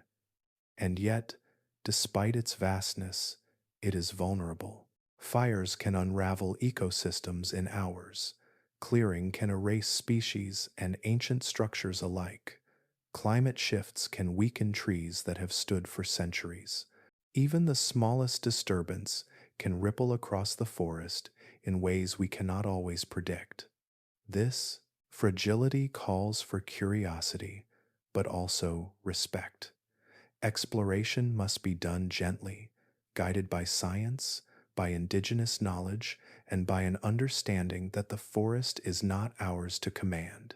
Preservation is not only an act of care for future generations, it is an act of gratitude. Gratitude for the water it gives, the air it shapes, the life it shelters, and the mysteries it still holds. As we close this quiet journey through one of Earth's most extraordinary places, I want to thank you for walking with me, step by gentle step, through the shadows, storms, rivers, and stories of the Amazon. Your curiosity helps keep these wonders alive. Your attention honors the forest and all the life it carries. If you have enjoyed this exploration and wish to wander further into the mysteries of our planet, I would love to hear from you. Share your thoughts in the comments. Tell me where you are listening from, or what part of this journey stayed with you, and if you feel drawn to continue these calm, late night explorations of science and Earth's ancient stories, consider leaving a like and subscribing to the channel. Your presence helps this little space grow, and it means more than you know. For now, let your breath soften. Let your thoughts settle like mist over quiet water. And remember that even in a world mapped from orbit and measured by satellites, there are still places where wonder lives, untouched, waiting, held within the deep, enduring heart of the forest.